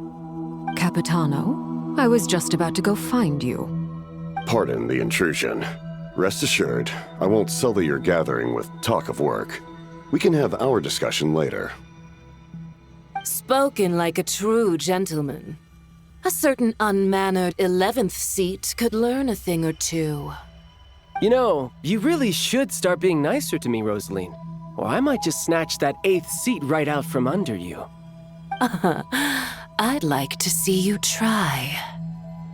If you're gonna fight, take it outside. The only mess I plan on cleaning up is tea-related.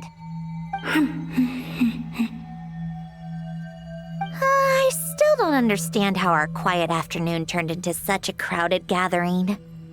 One by one, people just kept barging in. And then, one by one, they left without a word. Yeah, pretty annoying, huh?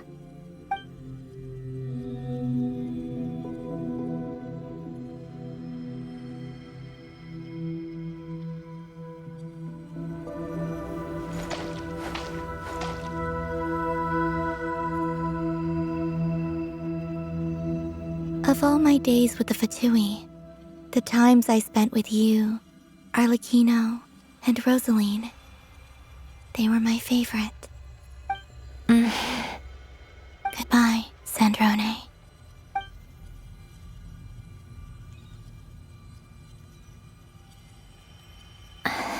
Don't go, Columbina. We should have just said that. Why didn't we? If we had, would the story have had a different ending? She couldn't stay. There was no future for her here. She would have just faded away. You're right. I suppose that's why you call me an anomaly. Every time you make a decision, there's a voice inside your heart. My voice, asking to contradict all logic and reason. Why didn't we make her stay? Is it worse to fight for something just to lose it? Or not to have fought at all? Don't you find it unfair? One by one, we keep losing the things we care about the most. But in the end, whether I want to fight for something or cry over all we've lost, you just push it down and pretend not to hear.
And now, even Polonia, the other half of Elend's legacy, the last remaining member of our family. Even Polonia is no longer with us. I did everything I could, but it's just like Elend always said. Polonia was one of a kind. There was no replicating what he managed to create. Don't you feel like our connection to the past is fading bit by bit? Like, even the things we have left are slowly slipping away. I suppose. But you can't move through life without having to say goodbye. And even as we experience loss, there are always new things to be gained. Ever so logical. What's your take, then? It feels like the more I care about something, the faster the world takes it away. It sounds so stupid, but I can't help it. That's the hand life has dealt me time and time again. Why even fight for something that's just going to be lost in the end? Better to never have had it at all. Better if it would all just disappear. Dark, I know. But the heart wants what it wants. Maybe the stellar linchpin appeared because of me. Because of what I wish for. I don't think so. Yeah, probably not. What an anomaly wants goes against all logic and reason after all. Well, go ahead and do what you came for. You're here to resolve the anomaly, aren't you?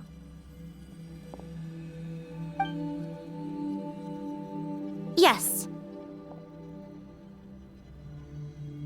What's it gonna be? Keeping me imprisoned here like before? Or eliminating me entirely, like debugging a code? That might actually be a mercy. I don't care. I just don't want to experience the pain of loss ever again. Go ahead. I'm ready.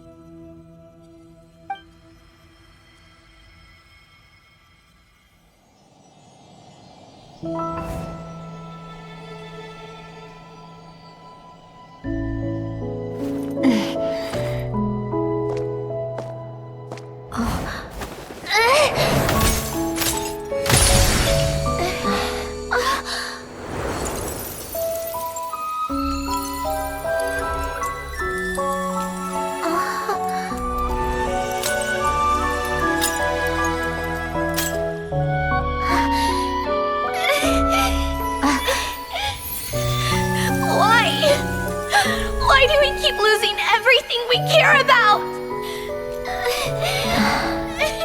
I know it hurts, but that's life. I wish... I know. I've always known. Because we've been one all along.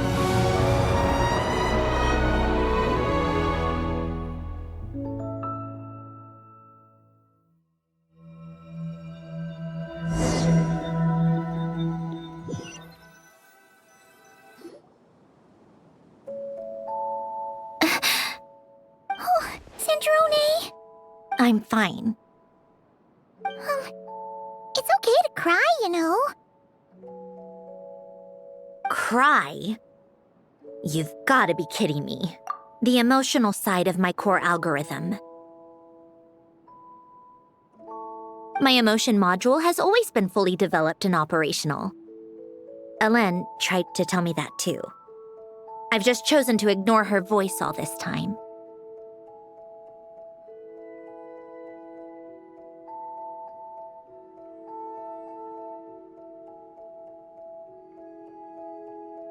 I suppose. Come to think of it, it's kind of like the aquarium on the ship. The aquarium? The old me took one look at it and saw something I would inevitably lose. So I stopped putting in the effort. Then, one by one, the fish all swam away, and the place became even more bleak and depressing. Pretty pathetic, right? Don't say that. A lot of people would feel the same. It just shows how much you care about what you have. Now? After seeing what you've done with the aquarium, I have to admit, I think it's beautiful. It's like you said, we get to keep the things we gain along the way. And those are things that can never be replaced. because we choose to hold them in our hearts. Well said. Besides, I've already died once. I'd be stupid not to make the most of this second chance. Right. Earlier you, or your inner self, mentioned something about her wish. What was it? You think that's something you can just ask and I'll tell you? Think again. I may have accepted my emotional self, but I'm not about to go all soft and mushy on the inside and pour my heart out.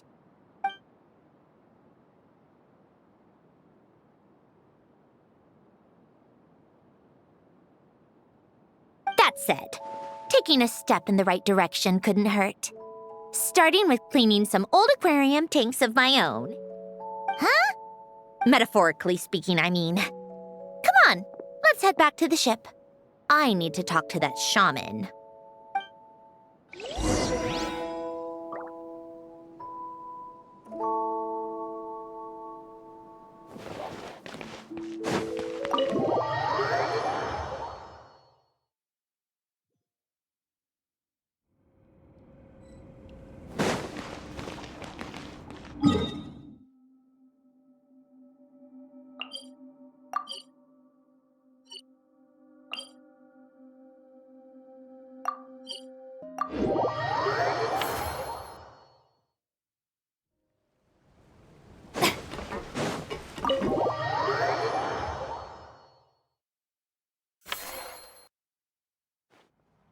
Huh?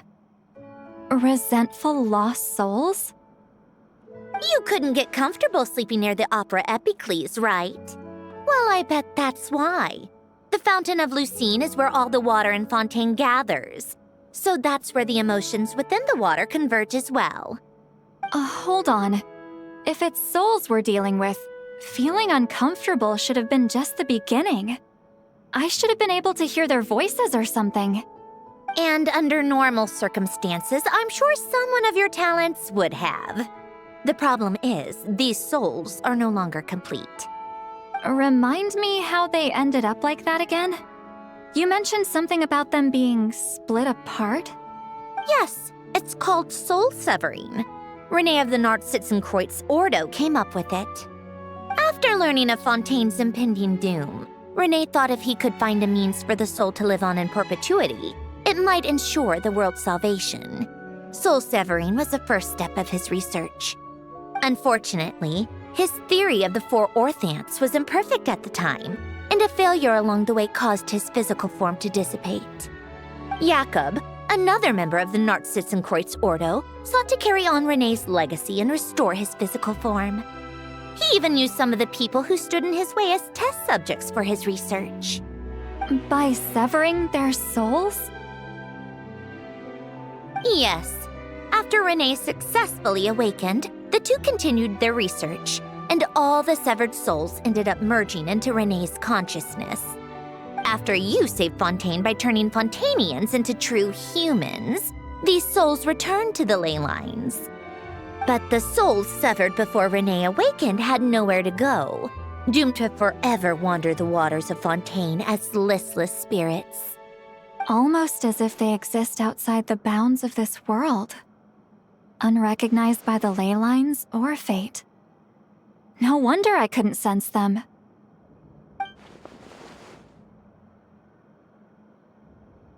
Not only that, but over time, they began to fuse with other entities. Their inner resentment lured in all sorts of evil beings, which corrupted and defiled them into nothing more than accumulations of filth. But the full transformation must have been recent. Otherwise, the Udex surely would have noticed. Wait, no, he must know already. That would explain the underwater Melazine patrols. No wonder I kept running into officers from the Mara Chaussee Phantom earlier. In that case, let's go find Nervalette and we can sort it out together. No, not just yet. Why not? For one, the diplomatic castle alone would be a nightmare. Even though I haven't reported back to Snezhnaya yet, I'm not planning to leave the Fatui anytime soon. Besides, with me here, success is a done deal. Involving other people would just complicate things. All I need is for Miss Lolly to help pinpoint the location of this monstrosity. Think you can do it? With my eyes closed. This is what I do. I'm a lot better at it than manning a desk, at least. But, how exactly do you plan on resolving this soul stuff? Even to me, there's no obvious answer. Seems pretty complicated, all things considered. Just trust me. I have the perfect solution. Oh, all right. If you're that confident, we'll follow your lead. Why the sudden interest in helping Fontaine with this, Sandrone? You never knew Renee and the others, right? No, I didn't. And you're right. This problem has nothing to do with me. I wouldn't get within 10 feet of the Nartsitzenkreuz Ordo or its members. But in his later years, Elen told me he regretted not helping his best friend when he needed it the most. He also felt sorry towards Marianne for being too lost in his mechanical research to look after her properly. If he were still with us, I think he'd do the same. He might have a few choice words to say about it, but even after everything, he wouldn't leave his friend's mess for someone else to clean up. Friends shouldn't hold grudges or leave behind regrets. Fixing what happened between him and Renee was one of his greatest wishes.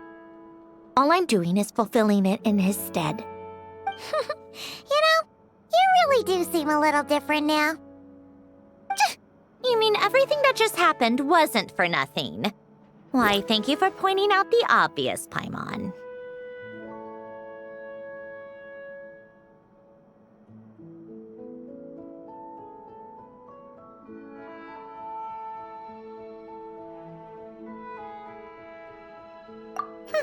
Just washing off the grime of the past. Turns out, a lot can build up after being ignored for so long. What's this about aquarium tanks all of a sudden? They go off on some grand adventure and what? Now they have their own private code? Stupid. All right then, Lolly. Tracking this thing down is up to you. Huh? Oh, right. No problem. You got this, Granny Eatsley! You! Come with me to Hotel de Boer for a drink. Right now. Why? Because I said so! Miss Guillotin, I'll report back on the location tomorrow morning. Just need a drink or two first to bolster me up. Well, don't let me keep you. All right, you. Time to go. I've got scores that need settling. Huh?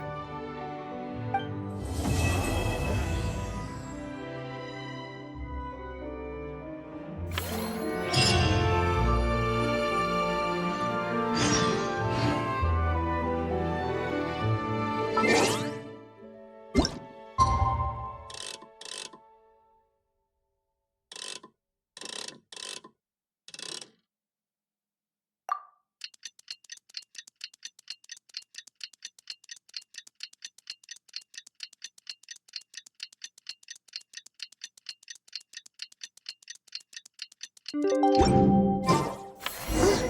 to meet up with Sandrone! Wonder if St. Lolly was able to pinpoint the location.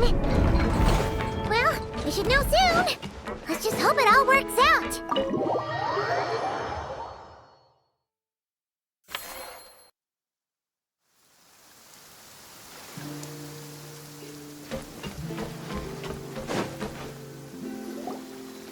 St. Lolly sure drank a lot last night, huh? Wonder if she's even awake. Good morning. Columbina! Oh, you sure know how to make an entrance. What are you doing here? We just finished filming a last-minute scene, so I came up to get some fresh air. The others are still down below discussing what the final scene should be. You mean, how it should end? Yes, they're torn between whether the heroine should reunite with her old friend or not. Ah, because Paimon is that she came to her friend's homeland to search for her, right? Oh, Paimon almost forgot the plot! Yes. Director Farina and Miss Chiori think a tragic ending where the two never meet would be more poignant. But Director Xavier thinks having the two reunite would make for a more touching and heartwarming ending.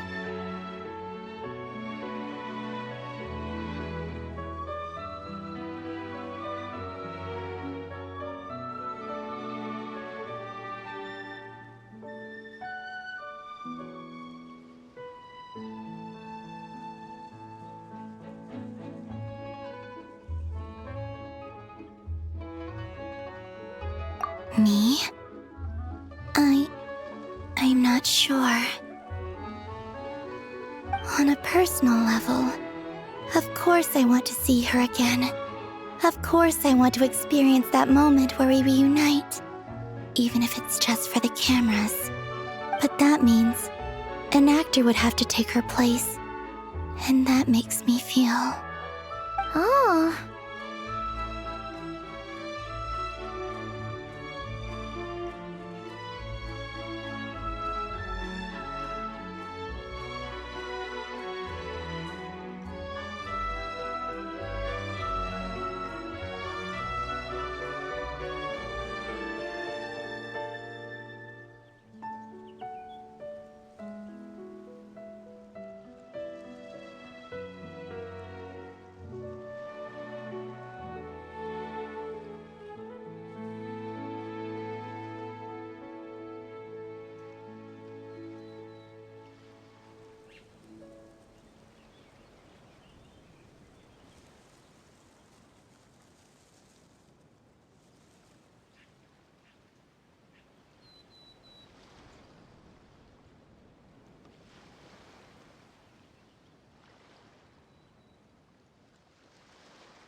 Huh?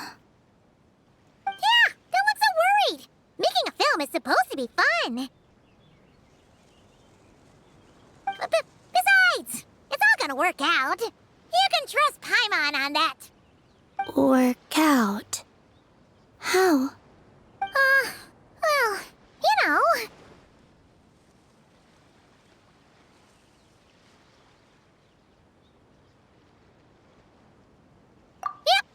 Exactly! Okay, I trust you. I'll just focus on having fun for now. Well, well, look who we have here. Traveler and Paimon. Oh, the lighting specialist and clapper loader that never were. Yeah. We kinda went AWOL, didn't we? Sorry about that! Seriously, don't worry about it. Everything's going smoothly on our end, so just do what you need to do. You seem to be in better spirits now, Miss Columbina. I apologize if our earlier discussion put you on the spot. It's okay, I'm fine now. The Traveler and Paimon talked me through it. So, what are your thoughts on the ending then? Should we have them reunite or not? We should tie everything up in bows. Huh?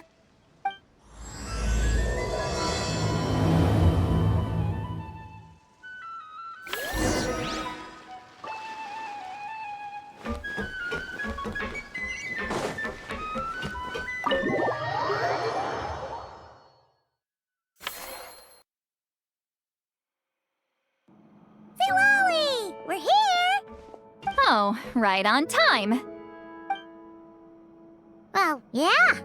We weren't the ones who drank our weight in alcohol yesterday. What? Are you suggesting Granny can't handle her liquor? It takes a lot more than that to get me drunk. Really? 'Cause, you stopped making sense after a while. Did I? Huh. News to me. I didn't say anything too crazy, I hope. Let's see. You spent half an hour bad-mouthing Auroron, half an hour complaining about work, an hour talking about light novels, and, Paimon kind of fell asleep after that. Are they gone? Oh, the crew? Yeah, we bumped into them on the deck, but they just left. Wait, but now that everything with your core is sorted out, what's stopping you from seeing Columbina? She misses you a lot. I just want to deal with this mess first. Besides, this is a perfect chance to make her jump for once. I have to plan it out more. But enough about that. Were you able to pinpoint the location of our target? Of course! When Granny Eatsley promises something, she delivers. Great, let's see. The Morte region. Oh, wait, this is the Tower of Gestalt. The place the souls were severed. Is that the source of the resentment? Or is it the Narcissenkreuz Ordo in general? Let me come with. This thing's movement isn't fixed. If it's not at this location when we get there, I can use a ritual to summon it. You've already gone to more than enough trouble. I don't mind. These old bones have nothing better to do anyway. Summoning a spirit isn't going to do me in.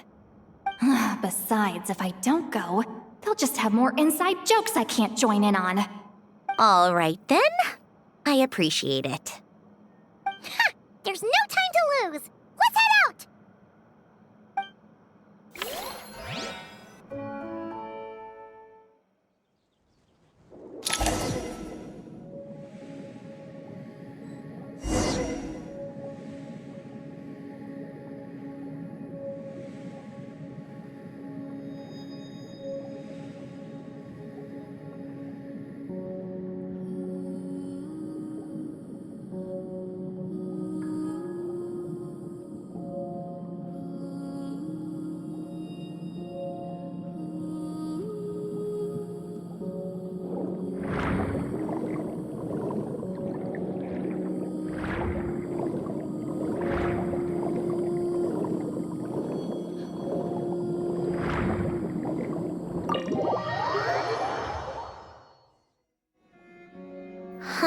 No sign of it so far.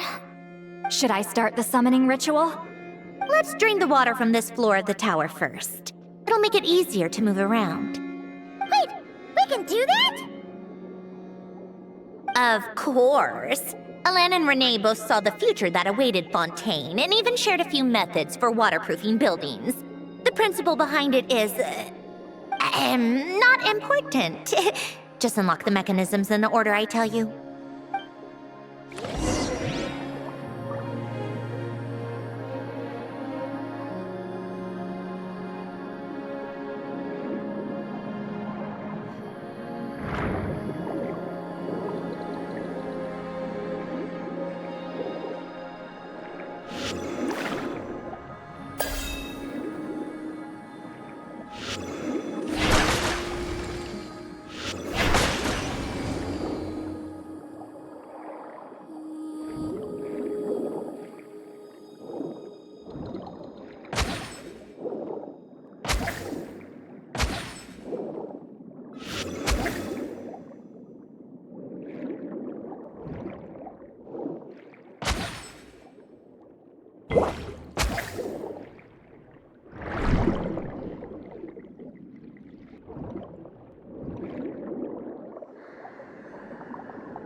Ready? Yeah. When this thing appears, I'll try talking to the souls inside. But more than likely, they've already been driven to madness. If communication fails, we'll have a battle on our hands. In that case, Paimon better find a hiding spot. If a fight does break out, I should be the one to deliver the final blow. Trust me on that. Understood. All right, I need quiet. Wandering spirits drifting along the tides. Hear me now. Broken souls, silenced, torn apart, and forsaken. Follow the traces of the past and return to us. Let resentment recognize resentment. Let vile entities be drawn together. And in this place, take form once more.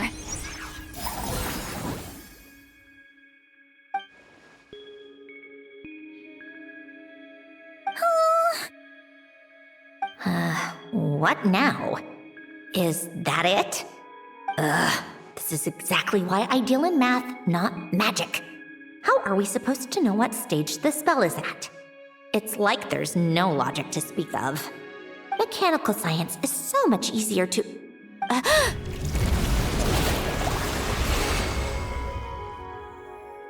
Watch out!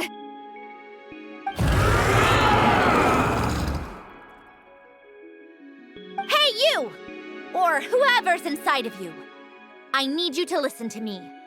I'm a descendant of Fontaine's Lord Artificer, Hélène Guillotin. I can make you whole again and return you to the ley lines. You just need to work with me here.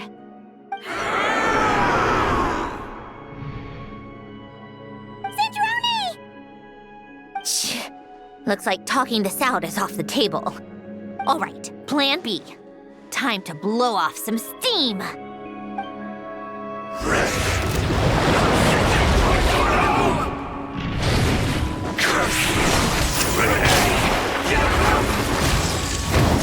You're cursing out the wrong person!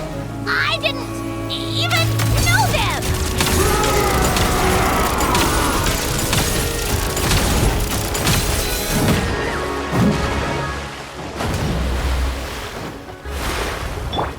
Get to work!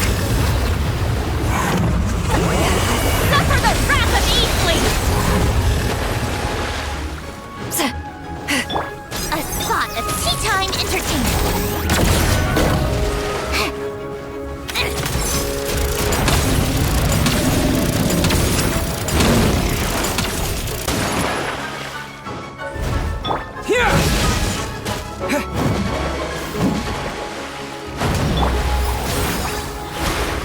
Come on, keep up.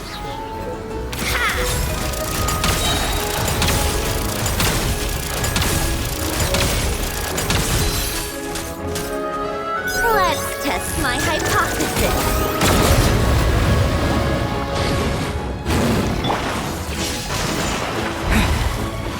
Show no mercy! How tiresome.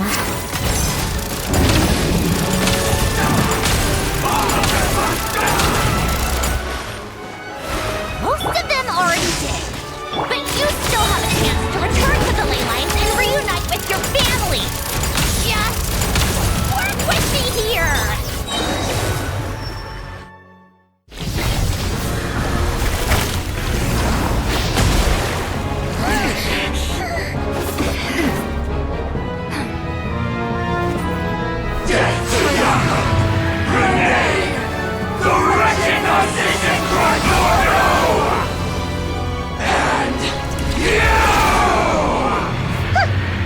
I told you I'm not like them.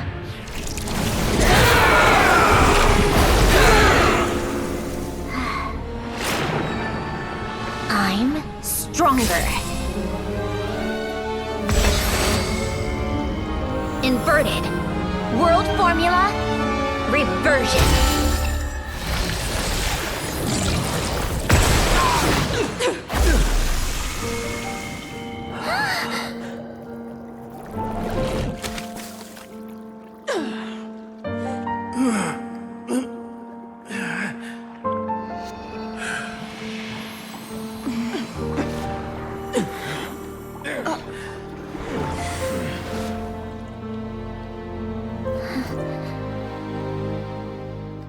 at peace among the tides.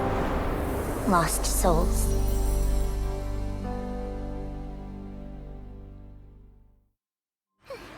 Is it over?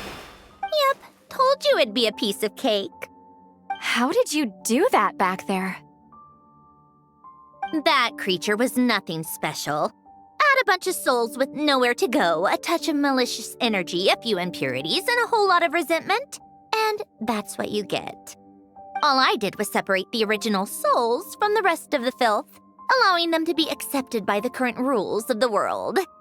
The principle behind the world formula is divergence. Starting from a point of origin, it deconstructs and reconstructs the possibilities of the world to find certain answers. So, it would follow that reverse calculating the world formula allows us to achieve convergence and restoration instead. Using a numerological array, I was able to do just that. It's similar to the concept of homological reduction in mathematics. I reduced them to the basic fundamental essence of their being without changing their underlying nature. That meant... never mind. Judging by all the blank stares, I'm guessing you don't actually care. I think I finally understand how Outlanders feel when I ramble on about shaman stuff. Point is, it was super impressive! You really are amazing, Sandrone! You're just realizing that now? Ahem. Enough about that. We should get going. I'll go reset the mechanisms inside the tower. See you back on land.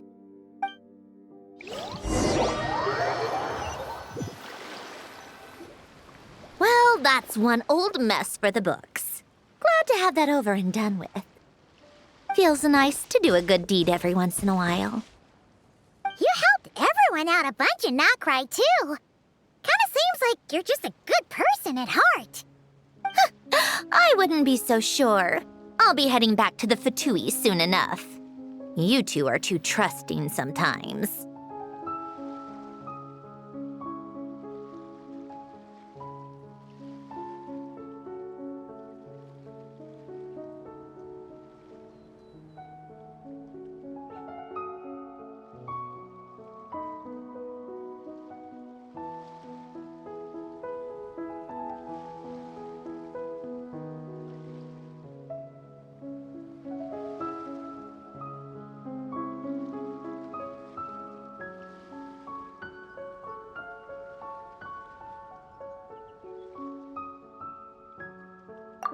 Fine. Just don't say I didn't warn you when it comes back to bite you. Well, where to next? Back to the ship? Yeah! Your personal business, the Narcitsan thing, it's all resolved! Everyone's gonna be... You wouldn't catch me dead admitting to this before, but Columbina's a special case, though. This time, I'm definitely getting her...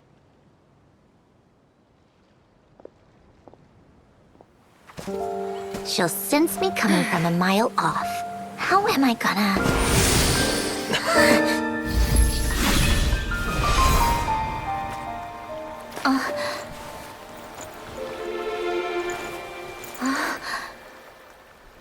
Sandrone?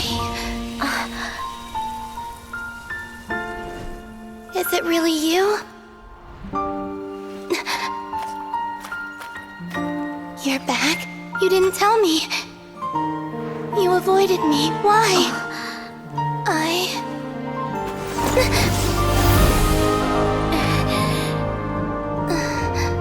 Sandrone?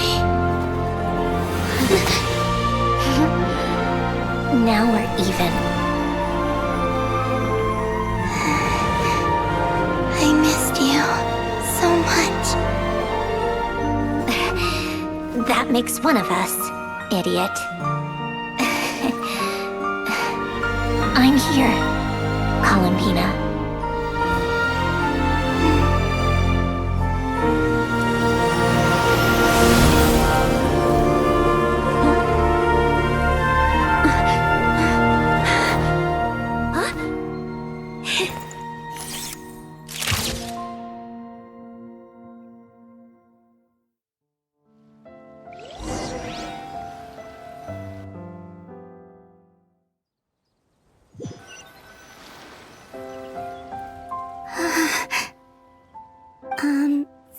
Sandrone. Don't ruin the moment. Or I'll start thinking about how you teleported me to a random location after I explicitly told you to stop doing that. And scene! Bravo! Bravo! We got it! This is exactly the ending I was hoping for.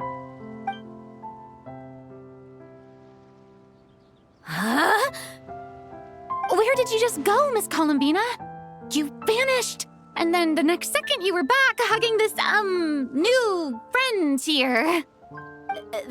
That was all on camera? Yeah. Well, the camera was already rolling and it happened so fast, so yeah. Hold on. This must be... Yep, my best friend. The one I was looking for. I never thought I'd actually get to see her again. I'm just so happy. Plus, the film got a happy ending too. It's all thanks to you, Sandrone. Sandrone?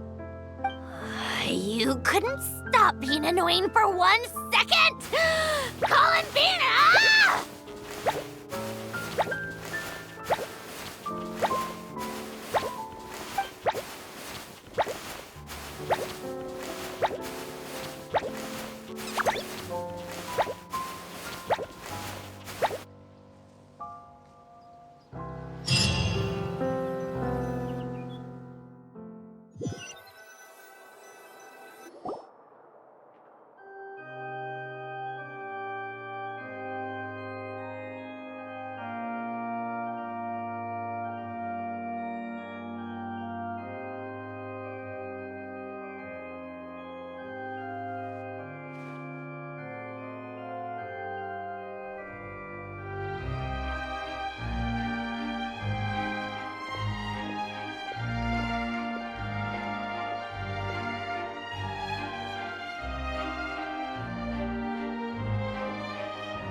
As expected, going to the opera house is the true way to enjoy a film.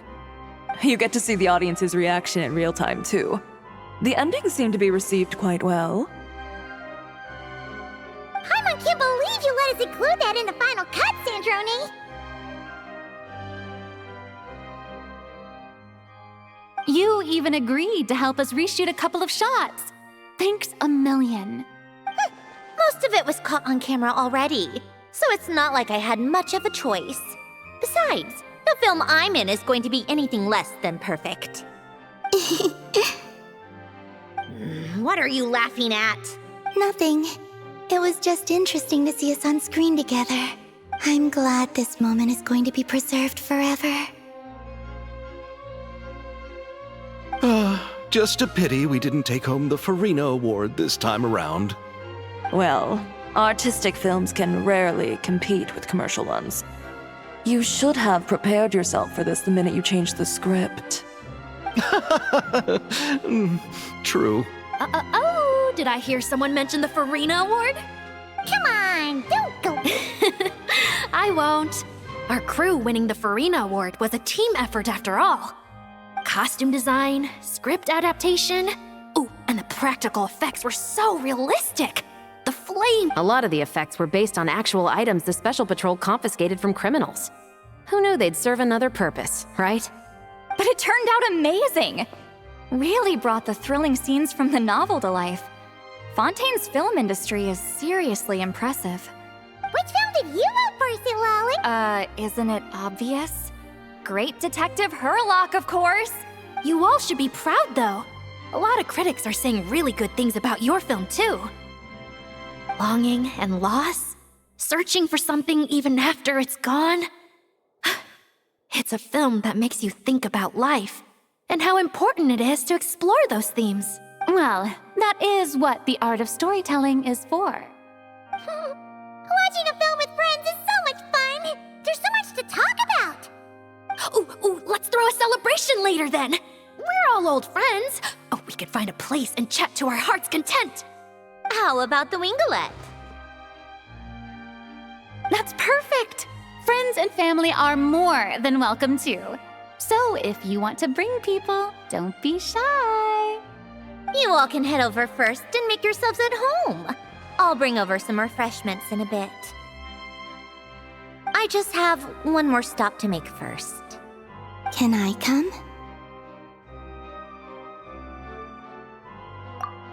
Fine. Not like you'd listen if I tried to stop you.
Yes. Here lies Lord Artificer, Elaine Gaeltan. This is his grave. Oh. I'm sorry, Ellen. I'm sorry this is the first time I've been back since leaving Fontaine. I should have come to see you more often. I got your gift. I even cleaned up one of the Nartsitzenkreuz Ordo's messes along the way. Our home is just as quiet and warm as it always was. The flowers in the garden are still thriving. I'll make sure to tend to them more often from now on. Polonia received irreparable damage in battle. I should have taken better care of your invention. I'm sorry. Polonia was family to me. Just like you. You always said I was a fast learner. But I'm not so sure. It took me far too long to learn the things that truly matter. I never said this to you back then, but thank you for creating me. For giving me the chance to experience life. Being your family meant everything to me. Absolutely everything. Can I say a few words as well, Sandrone? Don't need my permission. Hello, Mr. Gaeltan. I'm Sandrone's friend. You don't need to worry. Sandrone is doing great. Not only is she a brilliant scholar, she's made a whole bunch of friends, too. And she takes great care of them. As if. She'll never admit it, but she's always there when her friends need it the most. I wouldn't even be here without her. So, if she ever needs help, her friends will be there in a heartbeat, including me. That's what best friends are for. Columbina. What else? Oh, she likes drinking bitter coffee, listening to piano music when she can't sleep, Turns out she even likes giving hugs. No, wait! Don't tell him all that! Huh? I don't understand. I didn't think you'd want to hide things from him. Well, yeah. But there are still things I don't want to say. Okay. I'll come by myself and tell him for you then. That's not what I meant! All right. Enough with the speeches. If no one has anything else to add, let's just leave it there. Should we say a few words too? Kinda seems like Columbina said it all. Oh, great idea!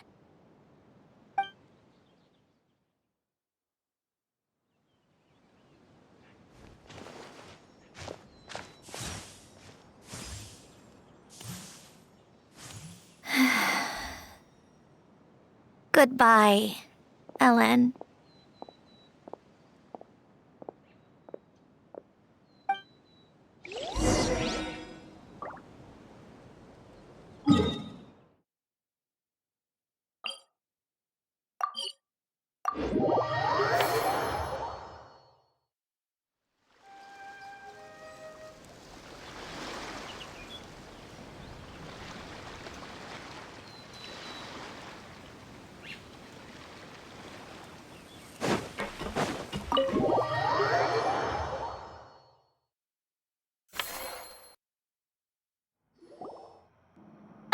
You made it! The party's already started.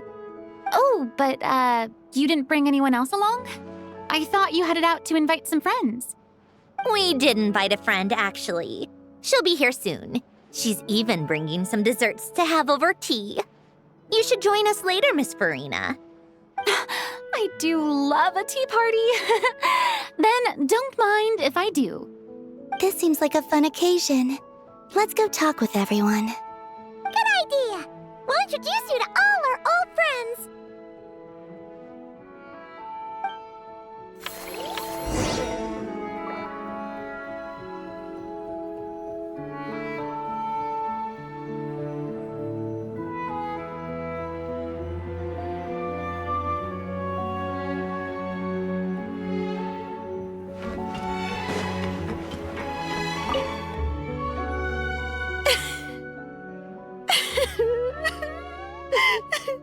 What a dream come true!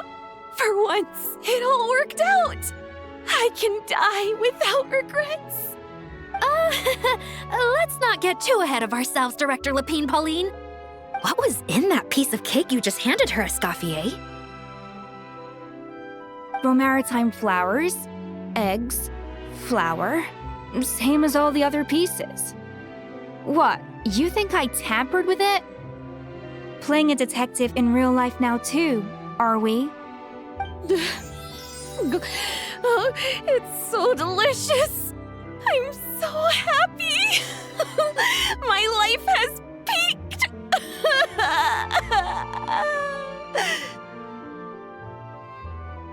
Miss Lapine Pauline, look. Master! Wait, what happened to your face? Why are you crying? Never mind my face. Here. Things are sounding lively over here. Oh, look who it is! Perfect timing. I was so busy with the shoot, I feel like we barely got to talk. And the elusive Miss Guillotin. It's great to see you. Thank you so much for letting us use the boat free of charge. Right. Introductions. This is Miss Charlotte and Miss Escoffier. That's kind of you. But I didn't really do anything. If you want to thank someone, it should be the Duke or the people who keep the boat in such good shape. Right. Miss Columbina? Yes? Could I interview you sometime? I'll treat you to some gâteau de bord for the trouble. There's... Oh, sure. Bold of you to use my own cake as a bribe right in front of me. You know what? When else are we all going to be together like this?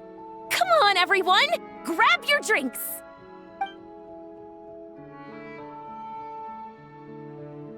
Are we going to toast? Yup! Come on! Sante!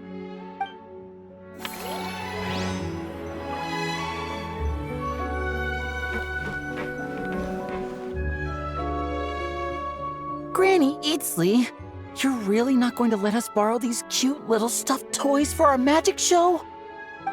First of all, Seat Lalin and Eats Papa are Chi-Chi meal. They have inauspicious stars sealed within them, and they're my helpers, not toys. But the Grin Malkin Cat and Boggle Cat box are Linny and Lynette's helpers. And they still make good partners on stage. Agreed. We've never had a Chi-Chi meal pop out of our hats before. It would be quite the surprise. I think the audience would love it. If this was the Masters of the Night Wind, these kids wouldn't have even had the guts to say my name, let alone pester me like this. I'm terrible at dealing with requests like this. Oh, Traveler, quick, save me! You think you're so funny. Lady Sandrone. Lady Columbina. Hello. Don't look at me like that. I don't have any mechanisms for you to break. Don't be fooled by my sister's demeanor, Lady Sandrone. She's just as delighted as the rest of us to have you back.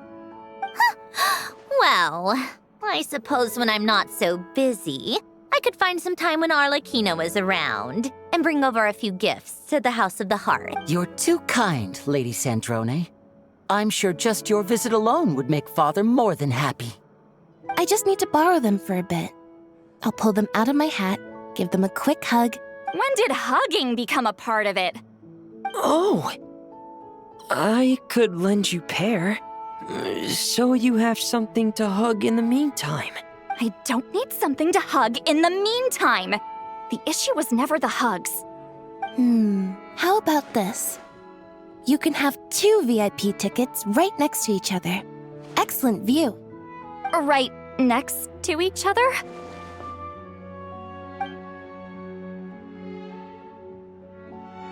Yep, super quiet. No one will bother you.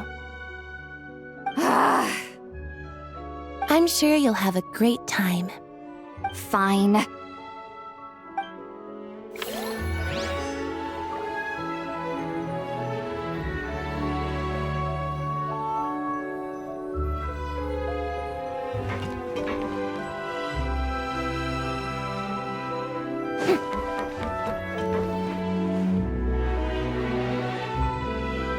You made it.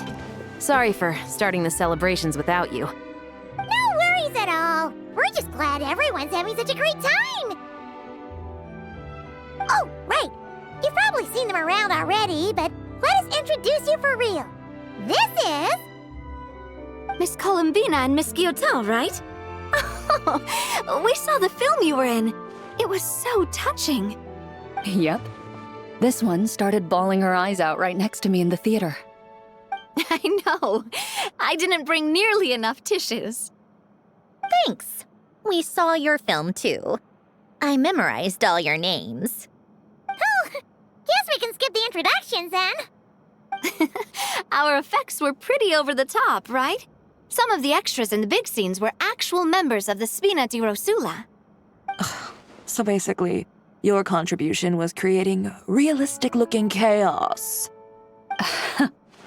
That wasn't the only realistic aspect. Miss Chevres and Miss Emily were also kind enough to lend their expertise on criminal investigations and forensics. Oh, it was nothing. I was just honored to take part and help out. Wow! No wonder your film turned out so good. You basically had an expert in every field. Talk about a stacked crew. Oh, speaking of, want to join in on a round of tabletop troupe later, Miss Columbina and Miss Guillotin? I mean, what better place for a party than a party? Here we go again. That sounds interesting. Yes! Persuasion successful! I guess one round couldn't hurt. Critical success!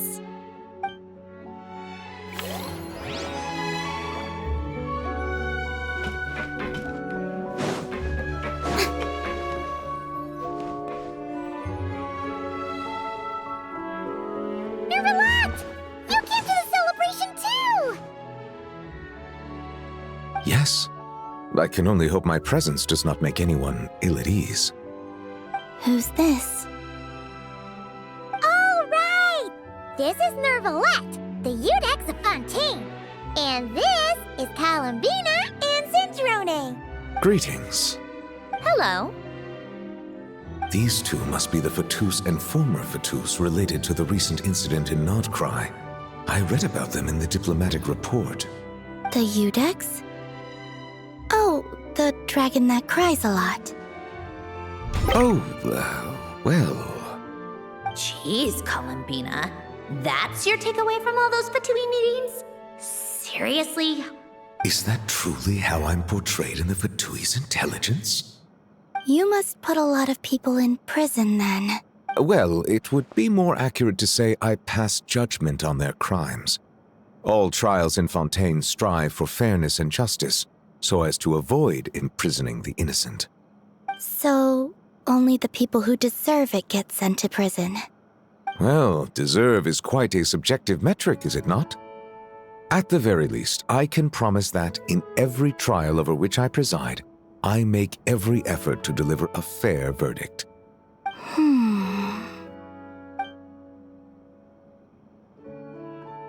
Yeah. Oh, for the love of... You seem like a good dragon. Not the kind that throws people in prison for no reason. I think we can get along just fine. Well, thank you. Then she punched me because... Sorry, Nervalette. She thinks that's a sign of friendship. Where does she even pick up weird habits like that? Ah, I see.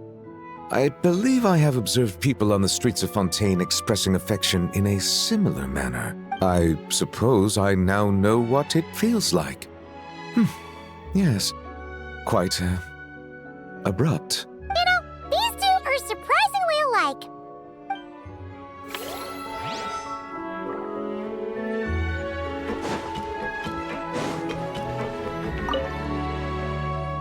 Wait a second. Mr. Baptiste and Veronique? Friends of yours? Veronique is the prop manager for Musketeer Pictures. And Mr. Baptiste is the author of The Two Musketeers. Yeah, former. Thanks to Duke Risley and Nurse Sigewin looking out for us. Not too bad, actually. You make it sound like I'm giving you special treatment. I just think the method of justice you chose to pursue is one people can... You are far too modest, Your Grace. The only reason we were even able to come to the surface for the festival is because you fought for it. It's also just good for the physical and mental health of the prisoner. Anyway, I suppose I have you to thank for keeping the winglet in such good shape. I never knew she could look so striking. I didn't do anything special. It was mostly the Traveler and the others. Don't sell yourself short, Miss Guillotin. You are the current captain, after all. In light of that, I have to... Do you mind if I leave up some of the installations so the people back at the fortress can also enjoy the aquarium? Huh? Like I said before, I just think it would be good for the inmates who clean and maintain the winglet to see their work put to good use. Besides, maintaining an aquarium is sure to be a lot more interesting than scrubbing rust off the walls and deck. Of course I don't mind. I'm grateful you even want to keep it. Great. Then it's decided. That's amazing, Sandrone. We should go hang out at the Fortress of Meripede later, then. You do know you just invited me to hang out in prison, don't you? Oh, looks like Arlecchino's here. Come on, Columbina. Let's go have ourselves a tea party.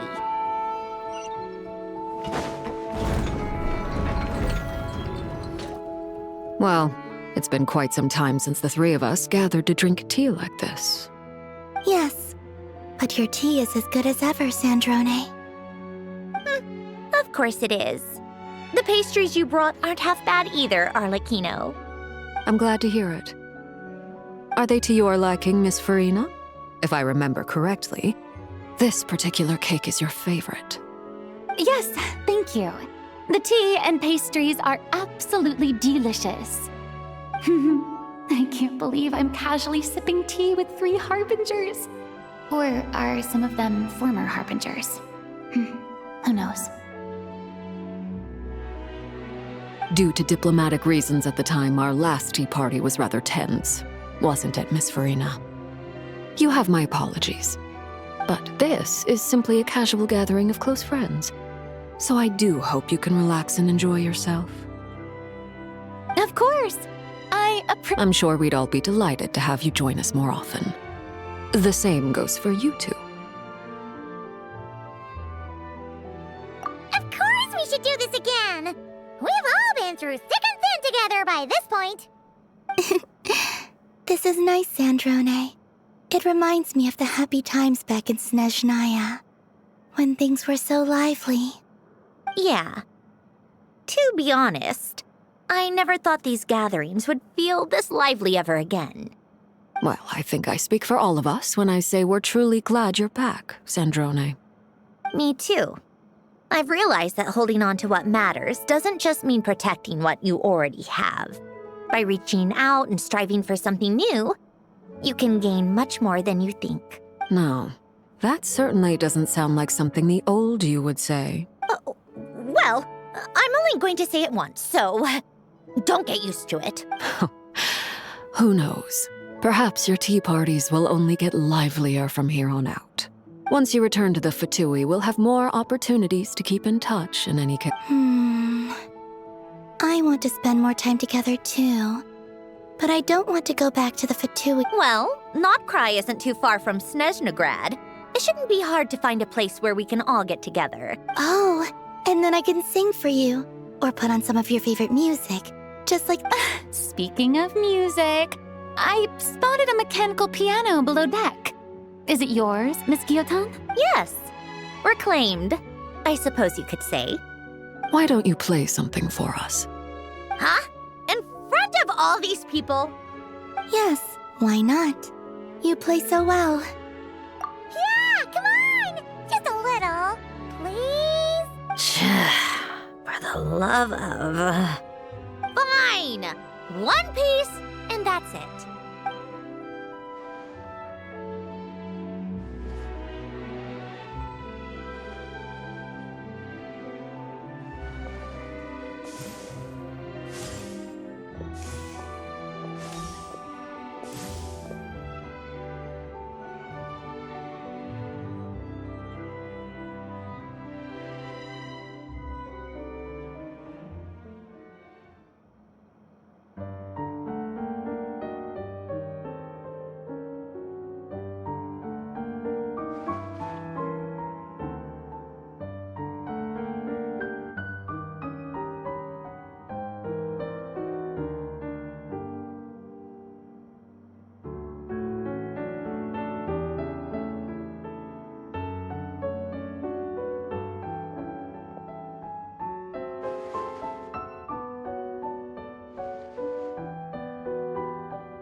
Musketeer pictures. Everyone ready? I'm not sure I should be in this one. Of course you should. You might have primarily helped out another crew this time, but you're still a member of Musketeer Pictures. All right, thanks. Can I be in the picture too? Of course, Miss Veronique. I would have loved to have you in the last one too, if circumstances... Thank you, Director Xavier. Do I really have to be front and center? You're one of the lead actors! Of course you do! Nervous, Sandrone? No. All right, look at the camera. And 3, 2, 1. Musketeer Pictures!